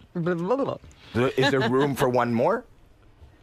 Well, I felt it was like such a novelty that a black guy was singing Frank Sinatra, that it was a novelty act. It wasn't really a true great Vegas act. And I met the guy. He's a lovely guy. I'm glad he won just because he got a bunch of money and he was working in a car wash and now he can support his family. But I want a superstar out of this. We've got to get a superstar. Well, you know, the truth is America's Got Talent has launched superstars. We've got the ventriloquist guy who supposedly has $100 million. No, but I'm saying even if they didn't win, that exposure, you know, you look at Jackie Ivanko. Okay. Who else? The guy you're talking about is Terry Fader. Okay. Who's got a $100 million contract. What does that mean, a $100 million contract? That he gets, he gets, if the place is sold out each and every night at full price seating. Right. Then he would probably stand over 5 years to make $100 million. Do you think I'll become the guy who's the voice of reason, like sort of like Piers, because you and Sharon, leader? Yeah, you and Sharon seem to always sort of team up with each other. I don't think that's true. I think I'm a voice of reason. I think I am. I think you were more the voice of reason the first season, and then the second season, you started to vote people in just because you wanted to irk Piers. No. That's the impression I got. Well, I'm sorry you got that impression. That's not true. I'm totally honest on that show. I would never, you know, I think it's funny, and I think there's something to be said, and you called it the Tiny Tim factor. There was this guy the year before, Ronith. I don't know if you remember. I just saw him. I just played in New Jersey, and he came up to. He was. The old guy. He's an Indian guy, who was doing impressions. right. I remember that. He couldn't do. He didn't do. And he said he had the man of 100 voices. And I thought I could build this guy as a man with 100 voices, each of them sounding exactly the same. But that's a one joke guy, and I thought you were crazy to put him through. But because he's not. He's a one joke guy. He would never make a career of his own. Yeah, if he sat on the Howard Stern show and I sat and talked to him and made interesting things with him every day, he could be made into a star, like Eric the Midget or something. But a guy sustaining that on his own, Eric the Midget can't sustain that on his own. Let me just tell you. Go ahead. Let me talk to you as a producer. We are going to have so many arguments on this show. What if in the context, and you got to produce it. It's not just these guys come to you with no team behind them. Right. If I had this guy who believed that he did characters, what if I hired a cast of hundreds for the stage? But Howie, that's like saying a comedian comes on and he's shitty, but you say to yourself, boy, if I write him his material, he'll be terrific. I mean, you can't. The guy's got to come on and wow you. You can't say you can't compare the comedian. Sure you can. No, I can say. There was a woman on that you had last season who did voices and impressions. She was very good. She did good impressions. I agreed with you. She had crap material. That's exactly right. And I would have said to her, I would have said, you know what? You run out right now and hire. I'll give you the name of 5 guys that I know that can write comedy material for you. I would have said that to her. She did it wrong. Right. She could have, but she did have the persona. Had she gone back to the clubs, had she got a writer, she would have gone further. Yes. And there was another comic, J. Chris Newberg, who actually went further than any other comic did. Remember, he's the guy that roasted Piers. Right. He's great. But we can't sit there and say, what if they don't go out and hire them? In other words, I can't sit there and imagine their act for them. But I think that I did say that she was great. She had, she had a lot of stage presence, and that she didn't have material. And she didn't make it as far as the other comic because she didn't have material. So you think you're the voice of reason? That's interesting. Don't you think, and I was going to say I think we come at it from different perspectives, right? But we'll have good, healthy discussion. I think it'll be good. Now tell me what happens in Vegas week. Do we really decide? That's where we decide who really goes through. And we sit in a room and we argue because it's got to be down to the 40th. Argue. Just listen to me and everything will be fine. Really? We can get out of that room in 10 minutes. You have no idea how competitive I am, and I really am, and I'm really serious about trying to find. We sat up till 2, 3 in the morning. Oh, my no. goodness. Don't even say that. I will put a pillow over your head and suffocate you if you keep me up till 2 or 3 in the morning. Vegas is the long hours. That's the long hours because do the producers come to us and say, listen, all of us, we strongly urge. You're saying it's me, you, and Sharon really make it. And the producers. Oh, and the producers. Yes. And we decide. Yes. Till 2, 3 in the morning. Well, we will look at the tapes of what they did. We'll take everything into consideration, and we'll say, what do you know? Is it hard to make that final cut? The Vegas is brutal. Brutal. Because you feel bad that you're not... On 2 levels. Okay. Number 1, because you're making, they're saying 48, and you're going, but this guy was great, and this guy was great. And yeah, we got to give him a shot, right? Yeah, and so amongst us, judges and producers, we can get pretty heated. And we do. We get passionate and yell at each other. See how passionate you feel about somebody, and then your guy's not in, And you got to live with it. And you got to live with it. So there's that, and then you have to face them. And these people have, their hopes and dreams. They've made it all the way to Vegas, and then they face you, and then they give us... I think that's going to be harder for me than I can imagine. That's the hardest part of the job. I hate that. I don't like to see somebody's dream burst. But, like, the other day, a father called in, and he said, I'm having my 10-year-old audition, blah, blah, blah. And I said, okay. She had a tape on YouTube. I listened to her. I said, she's terrible. She doesn't have it. She could develop. She's 10 years old. But don't put your kid through that. What are you doing? I would love if people just phoned in like that. But the thing is that they're going to be standing in front of you.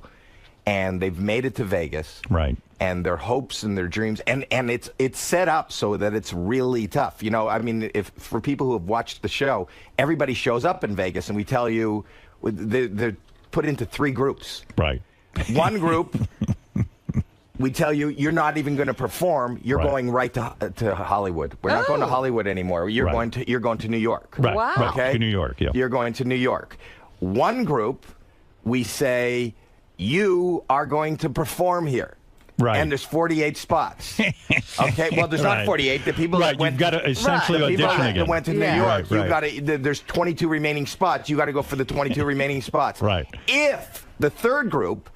If we can't find 22 in that third group, there'll be 5 remaining spots for this whole third group, and you can go. We have real power. Oh, you have no idea. That third group must be. What a fun thing, but a big responsibility in a sense. It really is. As much as it's fun and everything, people's lives and careers and futures are in our hands, and your words are like daggers. Do you think when you were coming up, you've had a brilliant career. Do you think you would have done America's Got Talent? I don't think you would have gone that route. I did. I started on a show called Make Me Laugh. All right. Which was basically judging, for every second that they didn't laugh. Right. You won money. Right. And then the next show I did was on Showtime. It was called the Laugh-a-thon, and Jimmy Brogan hosted it. And it's true. It was you a contest. The way I became aware of you was the Merv Griffin show. That's where I got turned on. I did 14 Merv Griffin shows. Yeah, I got turned on to you through that. Yeah. So I guess you built your career on TV, but you've honed your act outside of television. I'm still playing I do 200 live dates a year. How do you work that into this schedule? Do you get off America's Got Talent and then go fly and do a date? I will usually fly in and out and do a date, yes. So you're busy. But you also have busy. Mobbed. And I do Mobbed. Oh, we got to get to that. But finish this for me. Thank you. Yeah. Oh, you're welcome. Howie, don't you think on America's Got Talent, and I even watched it with peers, don't you think you promote your Twitter account too much? No, here's the thing. It feels desperate to me. No, here's the thing. You don't need to promote that. I'll tell you why I'm promoting Twitter. Go ahead. At Howie M. Mandel. Yeah, what is that? But why do you care? You're on Twitter. I'll tell you why. I'm on Twitter, but who gives a fuck? And you're going to love it more than ever on this show. And I hardly I'm tweet. the one who told Piers Morgan about Twitter. Right. And even before you did that live tweeting when you were watching your movie, right. I did it 3 years ago. Really? I did. Well, that first. Okay. No. On the show, because I found this Twitter. Okay. Okay.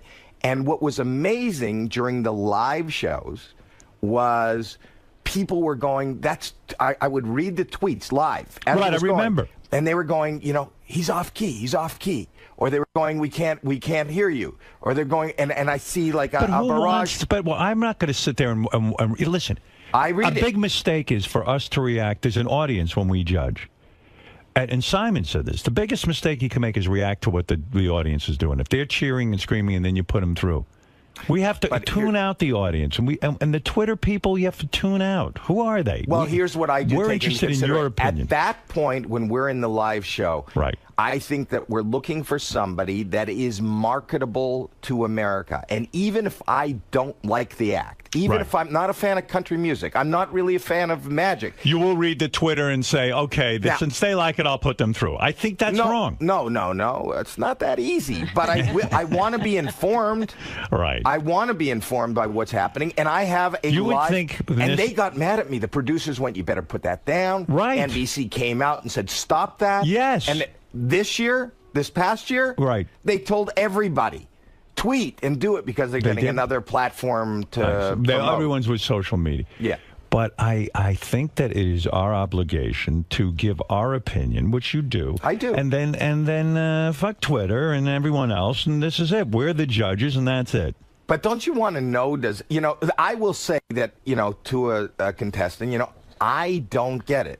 Right. But I got to tell you that you just lit up, and I don't go by the audience in the theater or in the studio. No, we can't. No, but there's 15, 20 million people listening at home, and if it's coming through, it's amazing how different something seems when you're there live versus how you watch it or how it. Right.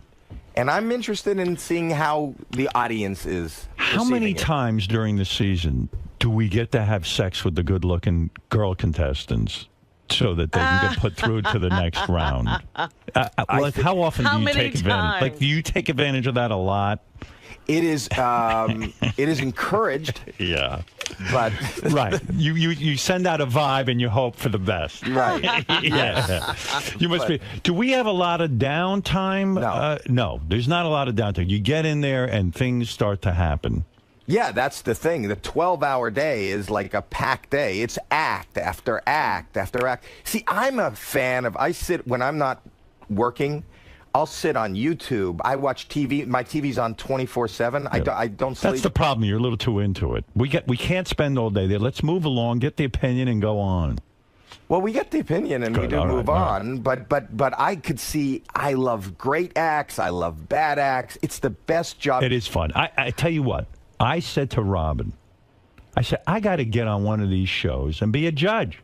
It's got to be the greatest fucking job ever. And what I'm telling you, Howard, is don't stop thinking about it. Stop thinking about it. Just show up to the party. I'm glad you said that because originally... I wanted to ask, because one of the things about the judging, Piers would make up his mind pretty quickly. Yes. If he hated it. Well, he wanted to get out of there to a CNN and show. He'd hit the buzzer, and then he'd turn around and look at you two, and you would let him finish. Yeah, I thought you were doing that to irritate him sometimes. No. No? Really? No, because here's the thing. I do have empathy for anybody who's a performer. And, I don't believe, and they only have 90 seconds. Right. So if you can't wait another 20 seconds, that doesn't mean that there aren't some people. But the concept is to gong show them, in a sense, to buzz them if they're not good. Right. And I have. It's not that I have hit the buzzer, but not as frequently as Piers did. Did you hear the rumor that they were thinking of adding a fourth judge? I did hear that rumor. But I understand they're not. That was, Simon was pushing for that. Yes. Yeah, because did you think that might slow it down? Well, first of all, I don't really understand the concept because just the odds of voting. Three, right. They need a tiebreaker. I don't know how 4 would work. Right. Number one, number two, especially in the live show. Right. That's hard for me because they'll say, you got 20 seconds. Right. You got, so you want to critique it, you want to tell them why you like it, and you always feel like, did what I say make sense? It's funny. I was going to say to you before that, this concept of overthinking it. When they first approached me about doing this, I said, oh, okay. Now I got to come up with, I said to them, I need to see the acts ahead of time so I can do blah, blah. And they said, no, we're just interested in your opinion. Then I started thinking, oh, what's got to go on, what I'm going to do, and this and that. And I said, no, that gets in the way of the show. The secret, I believe, is that spontaneity. It's not the Howard Stern show. It's America's Got Talent. They're calling me in to be a judge, and I should just give them my opinion, and that's it. It was such an adjustment for me. You know, the thing is, as somebody who's a performer and wants to be loved, you know, when we're in Austin, Texas, right, and they say, ladies and gentlemen, 14-year-old Carolyn from Austin, Texas, the crowd there is going wild. Right. Carolyn can't sing a note, a fucking note. And I go, really? You know, singing is not really... It's not for you. It's not for you. And these 300 people or 3,000 people who's ever in the theater starts booing me. I mean, that was tough. And I had to say, you know what? But America's on board, I hope. I mean, it was really tough the first time. I can imagine. And they could hate. They turn on you. They're excited that you show up. And then they hate you. Well, also, as a great performer as you are, I would imagine it's difficult sometimes not to shtick it up and not to say, okay, I'm going to do some comedy here, or now it's my turn to talk and I'm going to do this. That will ruin the whole idea of the show, right? I mean, what I have found to be the best, and if I can give you any advice, is stop thinking. Right. There is no job in the history of show business where you don't have to think. It's this is nothing. It. There's no preparation. People like Jason Raff and all these people, they create a monster. They build it. They work. They've been working all year long. They're picking the acts that we're going to see. I've spoken to Jason, Meredith R., Brandon Rigg, Paul Telegdi, and everyone said the same thing you're saying. They said, look, we just want your opinion, and that's it, and then move on. And that's what we're after. I said, well, I can do that. I'm certainly I think if you overthink it, that'll show. Right. You know, it'll look like prepared. You know, I don't prepare material. Right. I don't prepare. It's just whatever comes out. And you know something? Your intellect and your honesty is what has gotten you to where you are. And that's what people are interested in. If you bring that to the show, and as long as you don't try to be something that you're not, or that you think you should be. Is this your third season? This is going to be my third season. I've done 2. You've done 2 seasons. This is your third. Yeah. You think Sharon's excited about doing it? I think that she's very excited. She's very excited about you. I think that this is going to be a little hard for her. With the New York thing. Because she has the talk, right? In Vegas. Right. In L.A. Is she on board? I assume she is. Right. So why are you asking? Have you No, heard something? I don't know. I haven't had any contact with Sharon except she came in and did our show a couple of weeks ago. That was before you had announced. Yeah, she said she's on board, but I didn't know. So she's on board. So what is she going to do? How does she do the talk? I don't know. Yeah, I see. She did not say she was on board when she was didn't? here. What did she say? She said that she was staying with L.A. and that, you know, New York seemed to be a problem for her. She loves the show. I think and would love to do it. I don't know that it's a problem for her as much as it might be a problem for CBS, right? Isn't our show, America's Got Talent, way more important than that dopey talk show she does? Because we're a network show on at night that's a huge #1 hit. Well, if she's going to give up one show, give up that other stupid I don't fucking think show. she's giving anything up, and I haven't. I'm so busy that I haven't had any contact with her. I assumed if she wasn't on board, we would have heard about it. Right. So I think it's the 3 of us. Was there? I was reading about your relationship with Piers and Sharon, and one time there was an incident where you guys were on a plane. Yeah. Piers was asleep. Yeah. When he woke up, Sharon put her tits in his face, like bare tits in his face. Really? And he was upset about that? Because Nick was videotaping it. Why would he be upset about Nick that? Cannon videotaped it. I'd love that. I know, but Put your tits in my face every fucking day. She's got great rack. She does. Why would he be upset about that? I think because he's the anchor at CNN and he felt that wasn't the image he wanted to Didn't Piers give up the wrong job, honestly? I thought Piers was terrific on the show. I've said that everywhere. Yeah, I was. I was happier with him than he was with me. Right, but CNN, I think he was happy with it. I think he liked the animosity, and it didn't feel real to me. Do you think it was real that he really didn't dislike you? I think he disliked. I think he didn't get my way of judging. I think he didn't get my sense of humor, and I think that I do think it was real. Yeah. But you know, I don't know. I was real. I took the test on the America's Got Talent website to see who you're most like as a judge, and I was convinced I would be most like Piers. I was most like you. Really? That's what it said. Mine came up with, I took the test too, and mine came up like Brandy. Really? It's frightening. Yeah, you know, remember she was a host. Yes, of course. David Hasselhoff, Brandy. Regis used to be the host. Then it was Jerry Springer. I'm a big fan of the show. So I like you. I said, hey, I'm sitting at home doing this. I might as well go get paid to be the judge. It's the best job. I'm very honored that they chose me. I know, but you seem very incredibly neurotic and worried. No, but that's just him. I approach everything in a serious manner. I really do. But I take it seriously. I'm glad that you're on board and you're taking it seriously. But I'm telling you, have fun, be yourself. But look, the Hoff. Let's talk about it honestly. He didn't take it so seriously. I think he did. I think he took it like he takes life. You know, that's it. Like he takes his hamburgers and his children. If it's not important to the judges. It's still, you know, in terms of the world events and where we're going as a country and how our world is going, this is not the most important thing. But if the judges on this show don't take it seriously and really look for real talent, then the show's whole premise is out the window.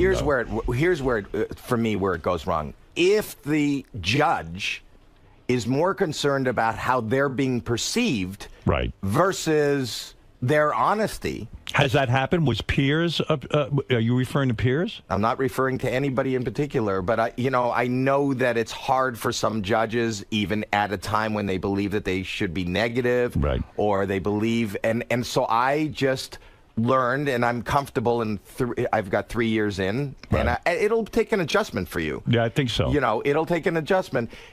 Comfortable in being booed. I get booed like crazy in every hometown that I travel. But you're sitting, listen, when you show up someplace and 3,000 people from their hometown are there and they hate you because you haven't found any talent. There's mornings where we'll go through crap, and we haven't found anything, and you know, we make comments like, what is happening in this town?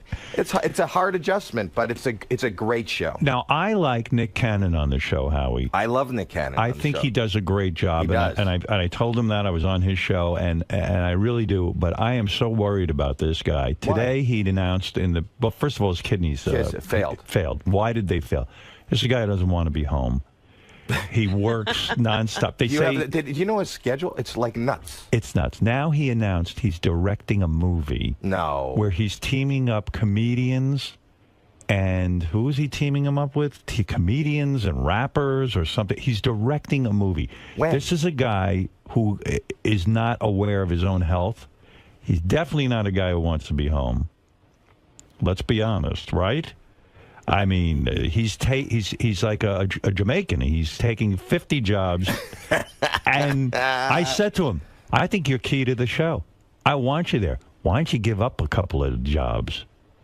Didn't the doctor tell him that? Now he announced he's directing a movie. Well, then that's big mistake. It's stupid. Maybe we should do an intervention on this guy. I think there should be an intervention. I mean, what's he doing? They're telling me he takes a pillow and lays down on the floor between takes or something. He does. Yeah. I mean, that's insane. He sleeps whenever he can get. I've never seen anybody, you know, they talk about Ryan Seacrest. Right. Ryan Seacrest is basically unemployed compared to Nick Cannon. And Ryan's got a lot going on. Yeah. He's got to be thrilled, Nick, that you're on board, because New York, he was taking the plane flights. He was always flying with me. I was always. It was crazy. His radio show starts at 6 in the morning, which means he was in L.A. starting the show at 3 in the morning. Right. Finishing at 7. Right. Then he drives to the set of America's Got Talent because his call time is earlier because he's the host. Right. And he literally would go from 7 in the morning till about midnight. And at America's Got Talent, in downtime, he would take meetings because he's an executive at Nickelodeon. So how is this guy alive? Well, one of his kidneys quit and left. Right. Yeah, I was going to say, I can't take this anymore. Completely understandable that his kidneys failed. Have you ever called him aside and said, listen, I care about you. Why don't you fucking calm down? I mean, you don't have to have every job. You've never done that. I've never done that. You don't feel comfortable with that? No. I told you, I show up, I don't care. I do. I don't give any thought. Did you get the invite, as I did, for the special dinner that we're having the night before? Yes. Yes. No, not Jimmy. No, not Jimmy's. Oh. We're having an America's Got Talent dinner. Did I get the invite? Yeah, well, I saw your name on it. Oh, they put your I email address on there. And Did they really? Yeah, I was like, well, they shouldn't be sending that to everybody. I didn't get it. Yeah, because you're No, hard you to did get a get hold of. You know you're hard to get a hold of. Yeah, well, why can't you get a hold of me? Because you screen your calls and you didn't want to talk to me. No, bullshit. It is not It's bullshit. a service that forwards my call to me wherever I am. I wasn't at the phone. Can I? Of course I want to talk to you. No, you didn't. You wanted, Okay, I you don't wanted wanna to talk hold to it. You wanted to hold it till we were on air. No, bullshit. Because I called Gary. Gary told me that you're supposed to call the Spanish fly, and then so I called that. I called that number. You never called. They go and then it says in the space, leave your name, and I go Howie. Right. And then they go, we are looking for him. Right. And then it goes away. I wasn't there. Wait. So they go, he's not there. Would you like to leave a message? Well, I don't know who Spanish Fly is, so I'm not going to leave a message and a phone number on there. No, I didn't hear your voice. So I don't know. It says Howard. Wait. So then they say he's not there. Will you leave a message? I go, no. Call back 2 hours later. Okay. Same thing. Howie. Now, your phone rings somewhere, and then you weren't there. It rings. I'm not there. Sometimes I'm not home. But I'll answer my message. 3 times. I didn't leave a message. Well, so he you doesn't hear leave a Howie's message. on the phone. I don't want to talk to him now, and that's okay. He doesn't leave a message. I won't Gary leave said, messages. did Howie call you? I said, no, he never called me. And it doesn't give I any will not. How would I information? know? I No. won't leave a How phone would number you- on a robotic But Howie, thing. I don't know who How gets would this. I know you called? Because I left my name. It goes to your phone. No, if you don't leave a message, it doesn't go anywhere. And then I checked it. I heard Gary talking about. I heard you talking about. I didn't call you. You were waiting for my call. And I called Gary during the show that day, and I said, "Check this number." He told me that was the number. You do hear it. Your phone rings. I mean it, Howie. Howie, I love you. Why would I want to talk to you? I don't know. Why don't you try I'm busy, not I'm not at home? They're cell phones now. Yeah. But doesn't this thing search all your phones and wherever you are? It forwards it to wherever I tell it to go. Right. But I wasn't obviously in by my phone. A whole It goes to my home. A whole day? No, I don't know. I never got a call from you. I never got a call from you. Why don't you switch it when you go somewhere? I do, but I might have been out running. I might have been. Sometimes I do stuff. You know what I mean? And then you said, and then you wrote me an email. Yes.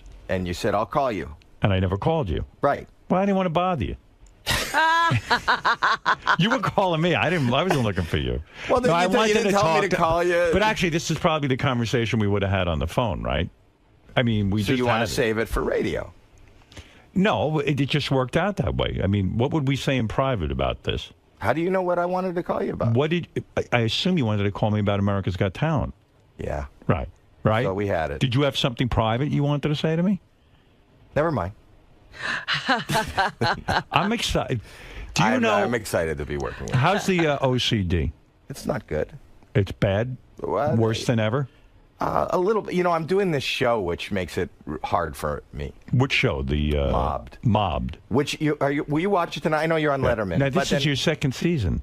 No, it's really the first season. We did a special. Right. That's the one I promoted. Tell people what Mobbed is again, in case they don't know. Mobbed is you know what flash mobs are, right? And there's the spontaneous outbursts of singers and dancers in malls and train stations. You go And I on thought that was Twitter and everyone decides to go do the Michael Jackson dance. Yeah. Okay. So I thought, okay, so that's kind of neat, and that was 5 years ago they were doing that. And then I love hidden camera, and I thought Right. if you have a secret, an intimate secret that you want to share with somebody, what better way to do it than to take that person to a public place and they hear it in a musical? And the first one we did was a proposal. But what if you want to quit a job? What if you want to tell your wife that you know that she's cheating? Right. Wouldn't it be great to hear that in a giant musical? That's on tonight, the show? Tonight is one. It's a really good one. I don't want to give away what it is, but the guy, they don't always Like work if I'm out fucking great. a guy's sister, I could get you to do a flash mob. And hey, guess what? Howard's fucking your sister. Yes. Oh, that's good. I Yes. like that. But on tonight's show, we have, and it's right after Idol. On tonight's show, it didn't work out the way we thought, because what happened is we always have this hidden camera thing, and it was this young guy, and as the dance breaks out, music starts, and we did kind of a, you know what, Smooth Criminal, you know that video? Michael so the Jackson. door opens, and we had the backlight, and these dancers come in, and they got chains, and they're backlit, and they're smoking and everything. The guy thought he was going to die. He thought, I don't know what he thought, some sort of dancing gang was after him, and he starts going, leave me the fuck alone. What the fuck is this? I'm getting out of here. Don't you fucking touch me. You can I would hear it do speak. that too. It's me. And they're going, just calm down, just watch. And they go, no fucking way, get me the fuck out of here. And you see me going, lock the door. We thought the whole thing, we had 2,000 people waiting there. Do you have an episode where there's a pedophile and then announce it on the air or something like that? Chris Hansen comes out dancing. Like that? I would like to see that. So with the OCD now. Yes.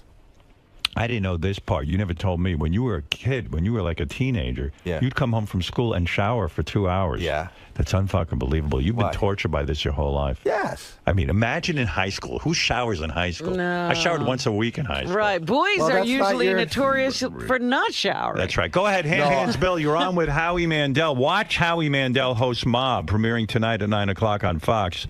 After American Idol. That's a good spot. That's a great spot. Hey, Howie. Will you watch it tonight? I want you to see it. I will watch it. And I'll watch you on Letterman. Thank you. Hey, Howie, how are you doing, brother? All right. I'm doing okay. Oh, how? Right. But how are we going to deal with that, too? I'm That's Howard. another question. What are You're the Howard. odds of two Howards being on... A same show. You know what I call it now? There's two Howards and an Osborne. It's H2O. Oh, very good. Look at you. I'm always marketing. See, that's why. Marketing. That's why you're a genius. Okay. Ham Hands, go ahead. Hey, Howie, listen, with your OCD and your germophobia, if your wife just comes out of the bathroom all washed up in private parts, are you still able to kiss her private parts or not? Yeah, Howie, Yes. with OCD, are you able to go down on your wife? Yes. That's a good question, actually, Ham. As long Is as that really true? Do you sit there and go, oh, fuck, No. I'm going to get germs? No, I won't. I don't believe it. No, I'm telling you. Why would I lie? You'd probably prefer not to go down. Wouldn't you prefer just to fuck and not have to have like any a plastic bag? saliva exchange No, or anything like that? I don't mind that. It's shaking hands. It's hands. But why do you think your wife is like you? A woman's vagina probably has more germs, really, than a hand's. When is the last time you've looked at a vagina and seen it cough? Well, I don't know. I heard you were freaked out in the hallway because Ronnie, the limo driver, was coughing. Ronnie coughed. I know. But then he goes. There's not a sound. I'm just standing quietly in the hall. Yeah. And then I hear like that. I go, are you sick? And he claims he's not sick. Wait. I go, are you sick? He goes, no, it's just my voice. Your voice? You weren't talking. It'll be about 3 feet too long. But they, did he just cough? Yes, he did. Are you sick, Ronnie? He's not sick. He's run down because he was traveling a lot. He's not sick. What? Voice. He lost his voice. Wait, you cough in silence. It's not like, what kind of voice? Silence. There was Just my voice. No, there was no sound, and then you coughed. I went like this. Right. That's not your voice. When you're talking to me... Understood. Not understood, apparently. Run down, he's sick. Yeah. Been a lot of traveling, man. A lot of I've been out on the West Coast a lot, back and forth, so.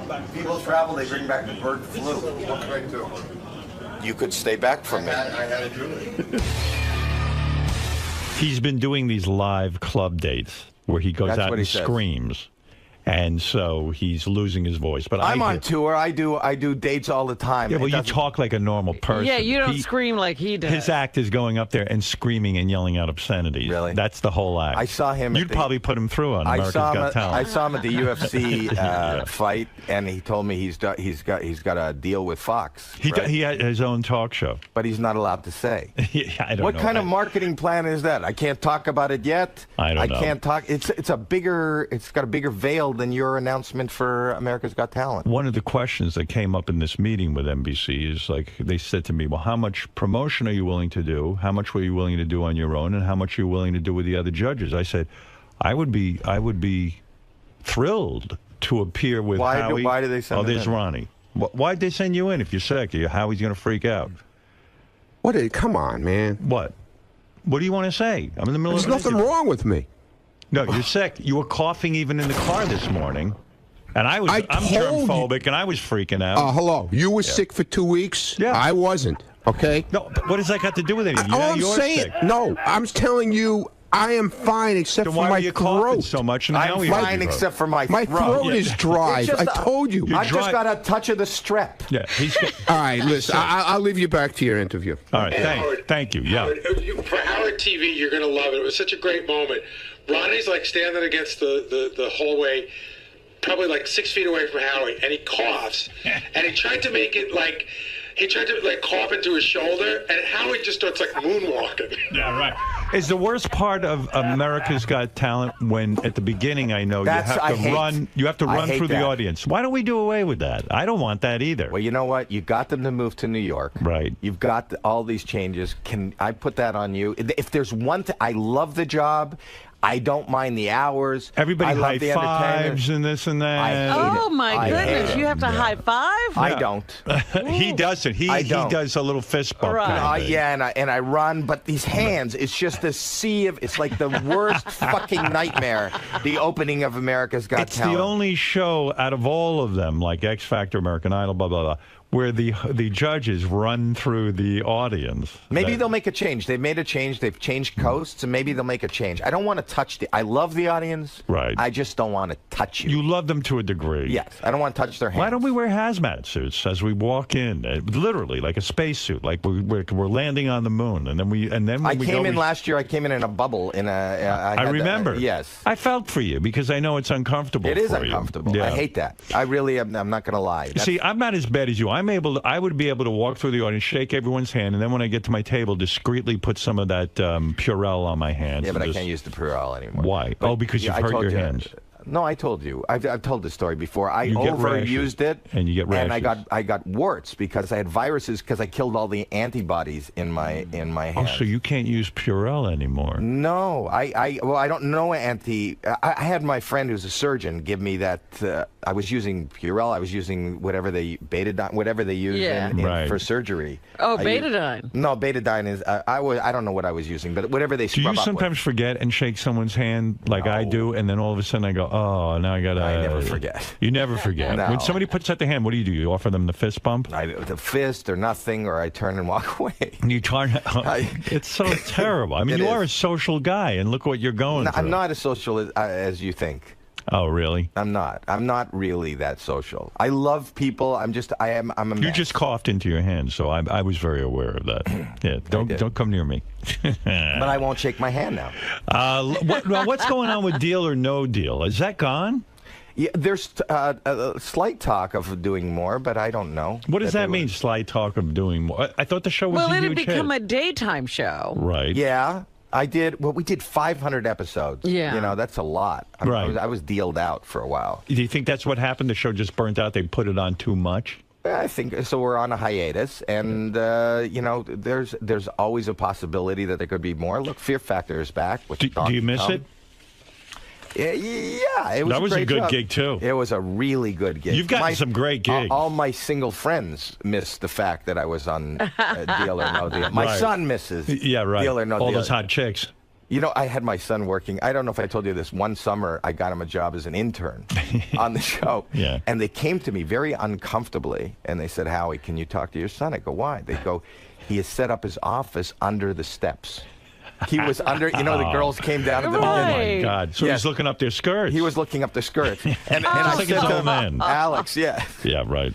But, and I had to talk to him. And then he goes, "I was there first." And then they came down. I go, "You were there. You weren't there first.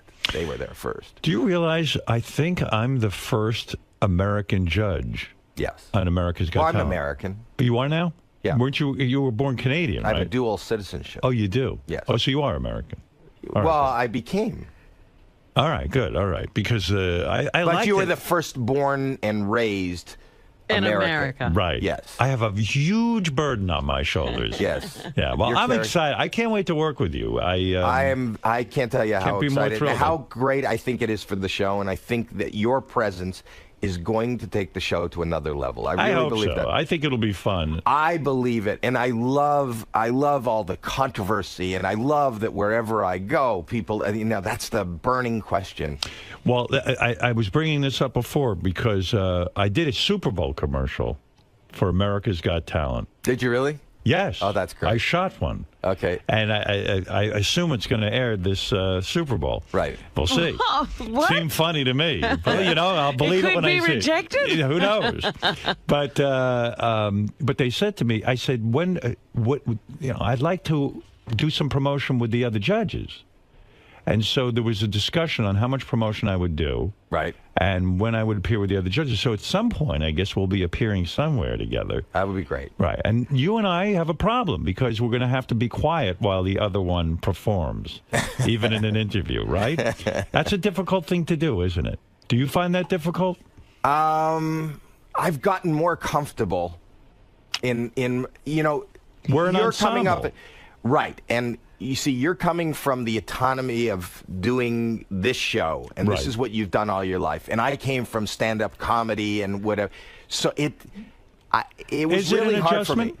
It was a huge adjustment. Because even when you did Deal or No Deal, you were the host. This is, like, I've got to sit quiet while you're doing your thing, and I got to let you do your thing. Yeah. So the thing... I don't know that I can do that. But that's what I'm telling you, as somebody who went through the adjustment. Right. Don't worry. We'll get through it together. Don't think about it. Just do whatever. You know what? If the fact that you want to interrupt me in the middle of me talking hits you, interrupt me. All right. Don't think about it. You know what? I'm going to interrupt him, or I'm going to sit quiet. Whatever happens, happens. Now, you never finish that. Who's going to be...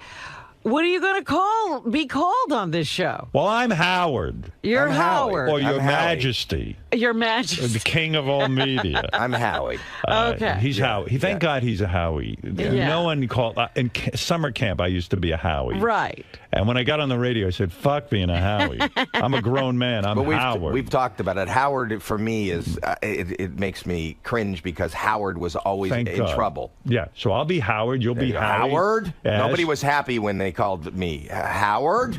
Yes, that's true. So, you'll be Howie. I'm Howard.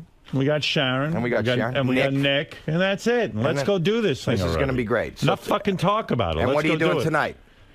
Tonight I am watching myself on Letterman, of course. That's after. I'm going to watch you. Watch Howie Mandel host Mobbed, premiering in what is probably the best time slot, right after American Idol. And it's something to see. You see a guy think he's going to die, and there's nothing funnier than that. Nothing funnier than guys dying. And I tweet live. You think that's not a good thing to tweet live? You will tweet during the show. Yeah. I think that's a great thing.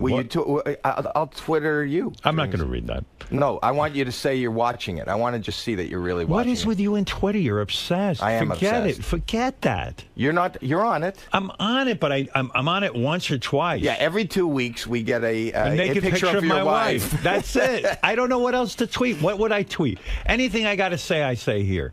I have this. So why would I? What am I tweeting? So you're pointing out I have nothing. All I have is Twitter. It's too important. How many followers do you have? I have over 16. No, I have 300,000. Not this. 300,000. Yeah, not a lot. Do you see it as a sign of success if you have a ton of Twitter followers? No, but I see it as a sign of that's my social. I'd like to do that rather than in a crowd. I don't have to touch people, but I could talk to you. It's your way I can of relating. Communicate, and you can sell tickets to your shows and things like that. Well, I'm not selling tickets. Well, I want to get viewers. Right. Okay. All right. Well, listen. You're a judge. I'm a judge. God bless you. I'll see you. I'm going to see you in 2 weeks. A week. Is it a week? It's a week or two, yeah. It's this month. Sometime this month I'm going to see you. You excited? I'm excited about you doing nervous? it. No, I think I'm fine with it. I think you are fine. I listen to you every day. Don't worry. I worry about just keeping my health together. In other words, I don't want to be sick when I go there. I want to have my energy together because this job that I do, waking up two neurotic early, guys are I'm telling very each neurotic. other not to worry. You worry. Don't worry. I'm the guy who won't touch anybody. How but don't dare worry. you tell me not to worry? Don't worry. Look who I'm getting he's advice worried from. that he's going to get sick. Now you know why I don't take Howie's calls. I'll listen to him. I'll get nuts. I live in a glass house. That's right. Yes. And you know what people in glass houses should do? Throw stones? That's right. Right. What do you do today? I saw you're hosting Regis I'm with and Kelly. I'm going over there now. Are you the co-host? Yes. You'll be the co-host with Kelly Ripa. Yes. And Is J-Lo. it true? And J-Lo is the guest? Yes. Oh, that should be hot. That will be very hot. And so... I heard she lost 60 pounds. Who? Oh, J-Lo? Yes. Is that right? Yeah. How's that? Mark Anthony moved out. You're terrible. You going to ask her about this young boyfriend that she's got? Oh, I shouldn't I? Oh, fuck yeah. I mean, can't this girl be alone for 10 minutes? I mean, literally, she just broke... This is like her third marriage ended. Wait. What? When your marriage ended, how long were you alone? Oh, a minute, but I'm a guy. Women are supposed to think about things. Really? Of course. Well, first of all, this is her third marriage that ended. Right. She just had kids with this dude. Right. He's out. Now she's got a brand new boyfriend. Slow down a little bit. At least date a little bit. Why are you so concerned about... She's I'm a happy. judge. I'm judging her. You're judging. I judge everything. I'm perfect for that gig. She's happy. God bless her. God bless her. Yeah. Slow down and smell the roses, honey. I wonder if he'll come over to the show with her.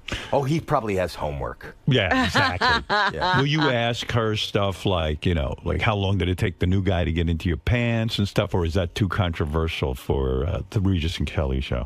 I don't know. I will, whatever. I'm not thinking about it. Whatever happens, happens. You didn't prepare for this show at all? I don't prepare. You don't prepare ever? No. God bless you. I don't prepare. I never did homework. I didn't. Preparation is not my. Like I'm going to Letterman tonight. I already know exactly how it's going to look. When I do talk shows, I prepare. You do prepare. That's what I would assume. Yeah, yes. Right. Yes, but as the host, I don't prepare. It's a good philosophy. It seems to be working. Yeah, as a guest, he prepares. I do as a guest because I want to be charming and I want to be witty and I want to be funny, though I didn't prepare for this. They say that the ratings for Kelly Ripa are higher now that Regis is gone. Yeah. Is that true? I think it is. And I think that it's because of that, when Kathy Lee left, when they were rotating all the possible co-hosts, Kelly was going, the ratings were also higher because people want to see. It's like this spinning wheel. Right. Oh, is this going to be the host? Is this going to be the host? Have they asked you to be a permanent host? No. You're good at it. I am. I'm very good. I mean, I've seen people on there with her that are not too good. They think they're funny and they're not. But you do a good job. And they said in the paper that they're closer to finding a permanent replacement for Regis. So I was wondering if they had said anything to you. Well, I would imagine as each day goes by, they're closer. Because one day they're going to choose. So tomorrow they're going to be closer than they are today. But it could be that they're so into this groove of rotating hosts that they are never going to get a co-host. I think they should keep doing that.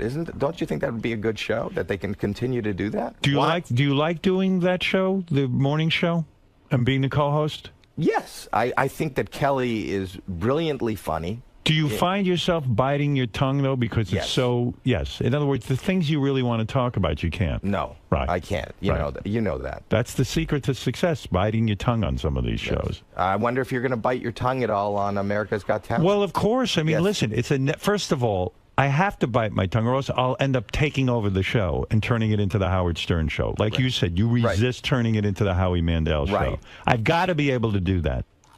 And secondly, I got to be able to realize that it's a network show that's kid-friendly, and it's about me being a judge. But that's what I say. I don't know, you may have seen some of the interviews that I've done about you joining the show. Yes, you've been great. You have been nothing but a very responsible broadcaster. I mean, the language and whatever happens on Sirius is different than what happened on terrestrial radio, right? Listen, I'm going on Letterman. And you went tonight. on Letterman. I've seen you on Letterman dozens of times. And Leno, you've never crossed the line beyond standards and practices. Yeah, and if I have, whoops. All right, listen. Watch Howie. I've been such a responsible broadcaster. Thank you, Howie. I think you have. Go watch some of my old shows. Watch Howie Mandel host Mobbed, premiering tonight. Yeah. Tonight is the big night, 9 o'clock on Fox after American Idol. Yeah, and next Wednesday, too. And Howie's a great guy. Always been a friend of the show. Our coworkers. Oh, now we're coworkers. Isn't that amazing? Colleagues. Robin, tell Howie what a delight I am to work with. He's in for a real treat. You're in for the time of your life. Tell him how much fun I am. Tell him how fun his partner I am. in crime who is hermetically sealed in another room. Well, what's funny is that, you talk about trying to reach me on the phone. Robin and I spend very little time communicating outside of the show. Right, because you spend 4 or 5 hours. Yeah, we see each other all day, and she's got a life and I got a life. But a call back would have been nice. Yes, Robin. Do we ever call each other back? Never. No. No, never.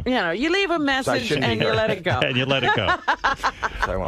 Listen, Howard, stop calling me and harassing me. I'm here with Mike Marks. He runs my company, and he's Keep him a away fan. from me. Wait. He's a huge fan, and he wanted to know if he can get a picture of you. Now, this is, but not, he doesn't have a camera.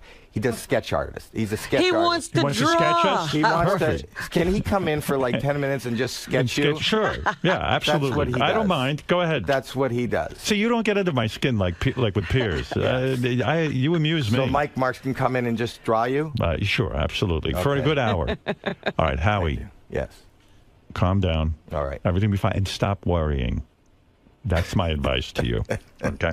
Howie Mandel. You're going to teach him what worry is, I think. Oh, he doesn't hasn't even seen know. Worry. No. Oh, you're going to learn new neuroses Wait from till me. you're around me. It's not good I'll for two out-neurotic OCT you. people to be together. Really? You will be out neurotic by me. No. You've never met anyone like me. I can't wait. This is going to be the season of all seasons. This is think the we're in. television explosion of the century, of the decade. Can't wait. I can't wait. Can't wait. Howie, in classic Howard fashion, he's overanalyzing something before it even starts. Right. Your best advice to him is Was to just...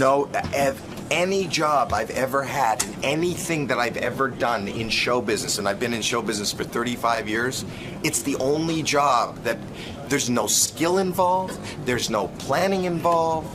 You can be an idiot. Just be honest, and that's all. That's the only advice I have. Just do it. I think that's Nike's advice. but don't think about it. And in turn, the great off-the-cuff impromptu moments will happen. He's a witty, smart, intelligent man who has an opinion, and if he's just brutally honest and doesn't think about it, he'll enjoy it, and we'll have the best results we can ever imagine. Basically, he should follow the same template that he does for his own radio show. I mean, No, I believe on his radio show he does a lot of preparation and knows where he's going. Right, but from the honesty and that standpoint. Yes. All right, Howie, good luck. See you later. All right. Bye, Lisa. Talk to him. See you in a minute. Yeah, see you, Ronnie.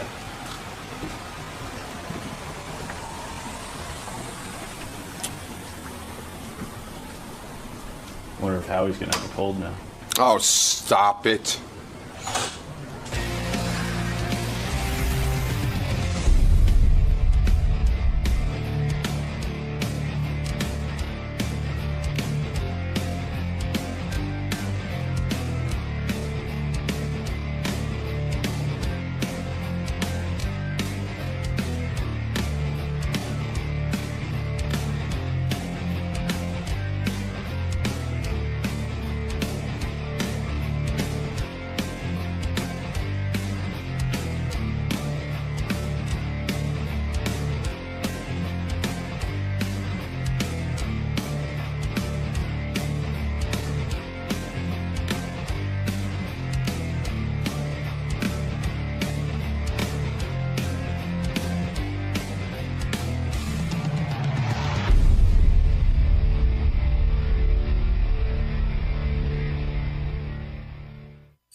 There was a lot of confrontation yesterday on the wrap-up show. I don't know how many people heard it, but I did, and man, oh man, a lot of fireworks. What's going on? Why is everybody fighting around here? It's mostly about Benji. I received in the email a lot of letters about people who just don't want to hear about Benji at all. Like on the wrap-up show, on this show, one guy said he's going to cancel his subscription if there's any more Benji talk. Oh, dear.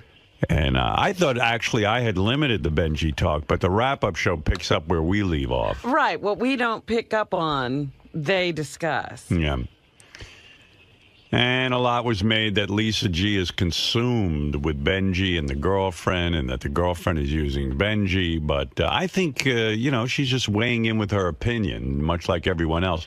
You don't think she's obsessed with Benji and jealous? But someone told me that literally in the newsroom, she talks about it 24 hours a day. That I didn't know. Oh. That I didn't know. That she is obsessed with Benji and Lisa, his girlfriend.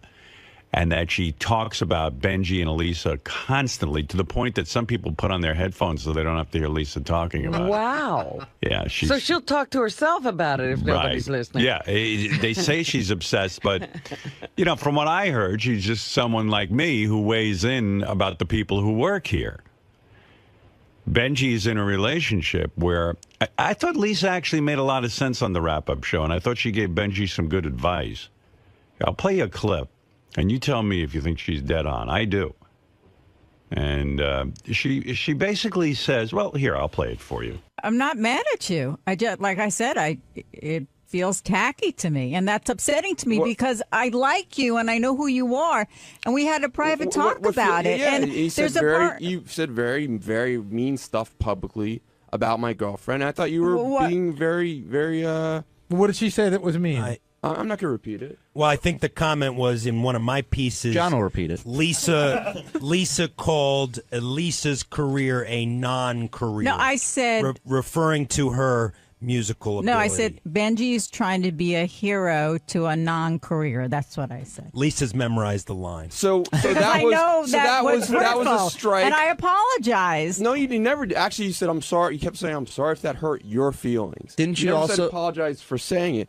I think you said it. I don't know what your rage is about it. What your upsetness is about it. She's not a rage. You haven't heard what everyone has been saying here. So why do you? Why are you? Look, why are you if giving, she's that talented, she'll be fine on her own. She's getting noticed. You can take a breath about it, Benji. Okay, what if I feel like you're in this trance about. Oh my God, I have to get her a career, a recording contract. It will happen. Enjoy being part of this. She's being mentioned. Yeah, but it just feels like too much. Well, it doesn't feel organic, that's for sure. It does not feel to anything. It feels very manufactured. It was almost like an intervention yesterday on the air because what Lisa says is true. I mean, Benji is obsessed with getting his girlfriend noticed to the point that I think Benji thinks this is his cachet with her. Yes. That as long as he keeps her career going, she'll remain interested in him. And if Benji was honest, and I could actually talk to him about it, which I won't even attempt,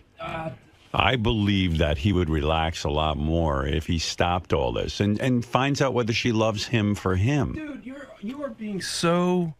I think Lisa made a good point. Honestly, pal. What's the point? The point is, let me ask you a favor. What you just asked me. No, let me ask you a favor, because what you guys do, you put things so generally where you can't. I'll be specific. Be as specific as possible. It seems to me you're devoting a tremendous amount of your personal energy to promoting Elisa's career. And even on the air, where you were one of those guys I sort of admired, you never really plugged everything to death. And, you've had your little plugs and things with that party planning thing or whatever it is. I don't know, stripper parties or I don't know what you had, but everybody plugs. It seems like you've amped up a lot. And it seems like a lot of pressure on you to keep her in the limelight and to keep her career somewhat going. That's your cachet with her.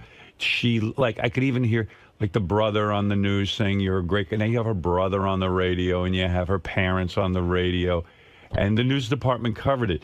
But I feel like that's your being a hero. That's what's important to her, and you're coming through in spades, and it's keeping her interested in you. Okay, so... I think you're feeling a lot of pressure. I don't. You don't? Okay. Her brother... Well, I thought Lisa made a good point. Her brother and her family came to our show on Monday night, and the news interviewed them. Yes, and I think that's the type of energy you want to keep coming her way. It's very important. Okay, but there's two different issues. You're saying, one, I'm trying to do this energy, and two, I'm doing it because I'm scared I would lose her if I didn't. I think you think that's your, this is a girl who wasn't that attracted to you or into you. And ever since, you've been running around on TV trying to get her name mentioned. I mean, you were the guy who got beaten up by a CNN guy just trying to yell out her name. You work for the Howard Stern show.